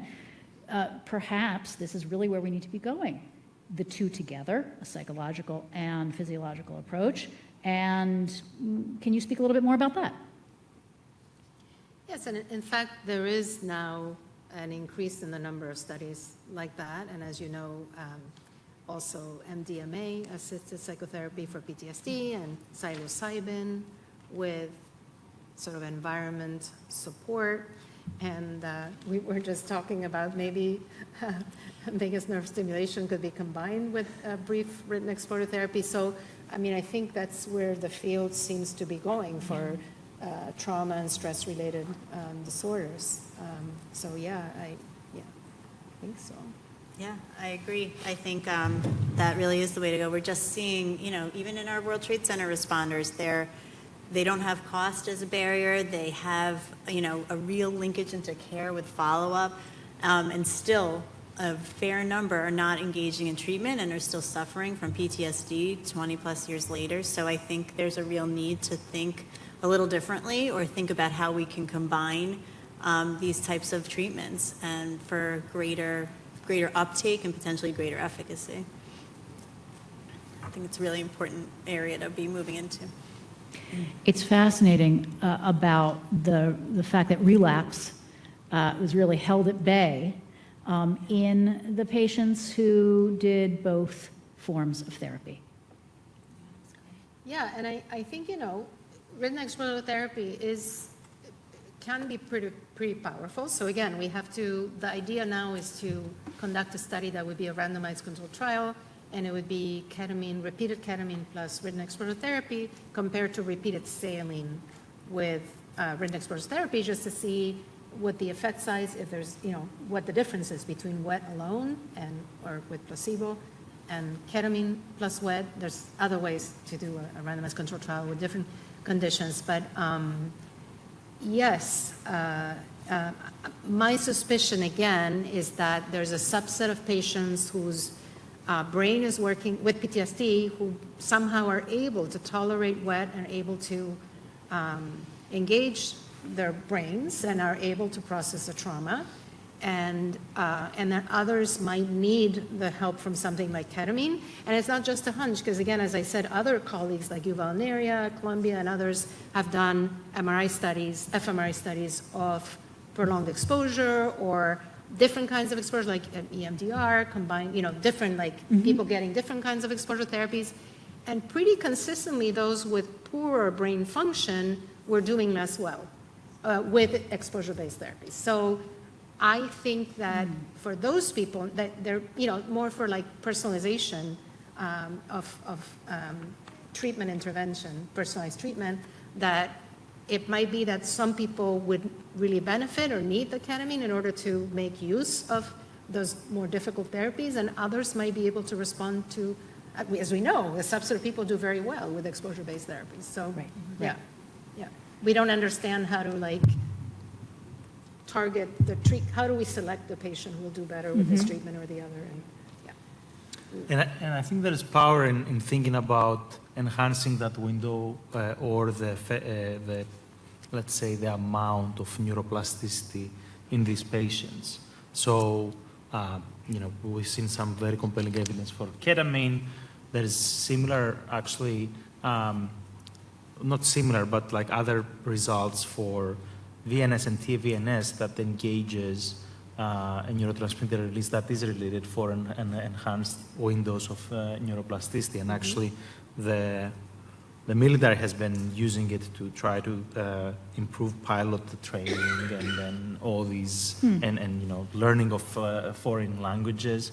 And the effects, at least in some studies that they've shown, is that during the time that you're stimulating, that's when you need to do whatever cognitive task that's when you see the best benefit.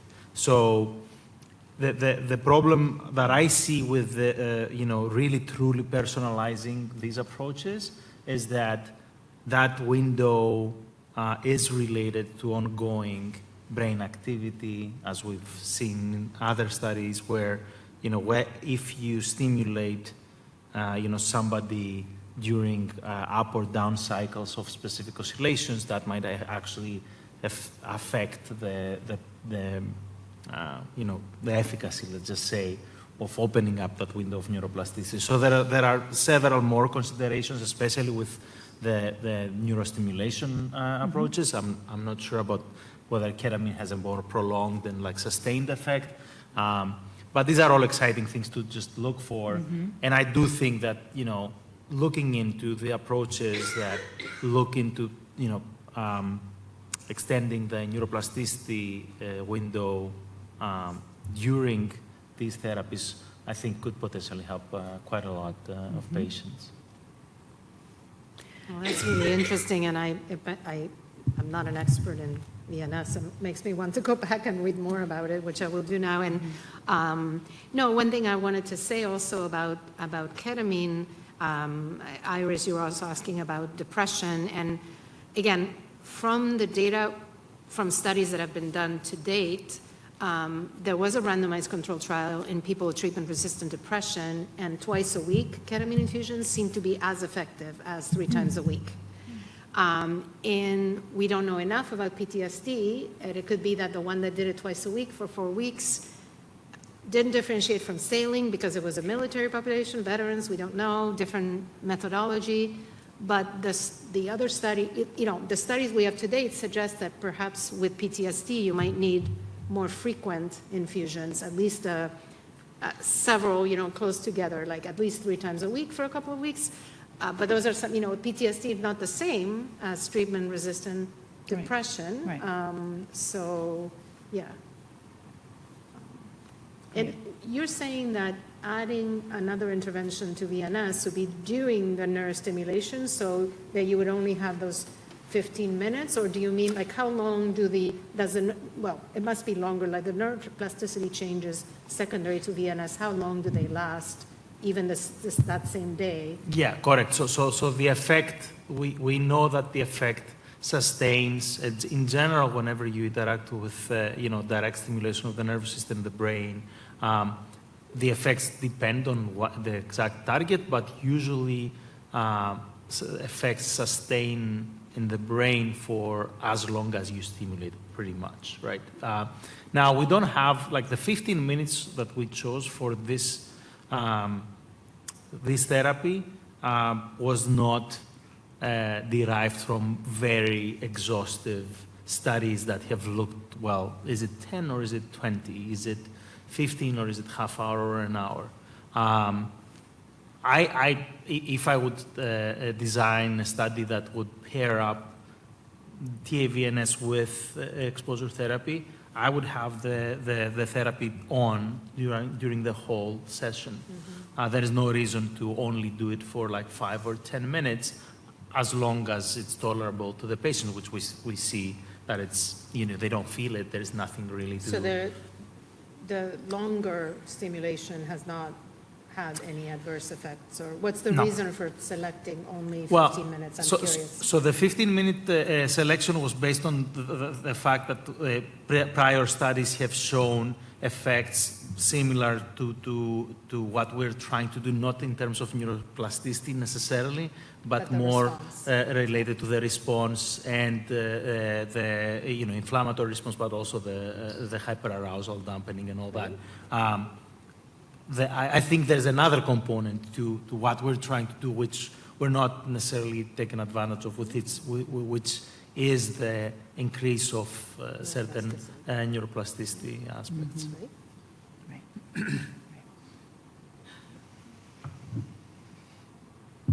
Great. Any other last questions? Okay. Thank you very much. Thank you.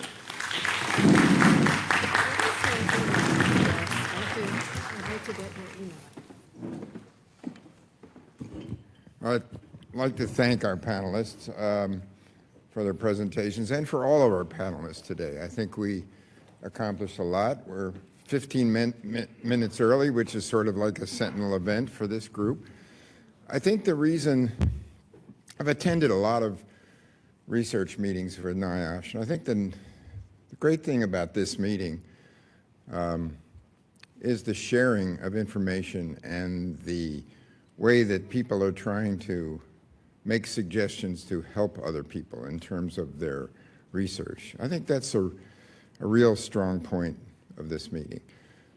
So before we adjourn, Travis, do you have anything you want to impart? I know you're back there. I can't see you, but yeah. Do you want to see you in June? And I have to thank you for coming, but more importantly, thank you for staying. We'll see you in June.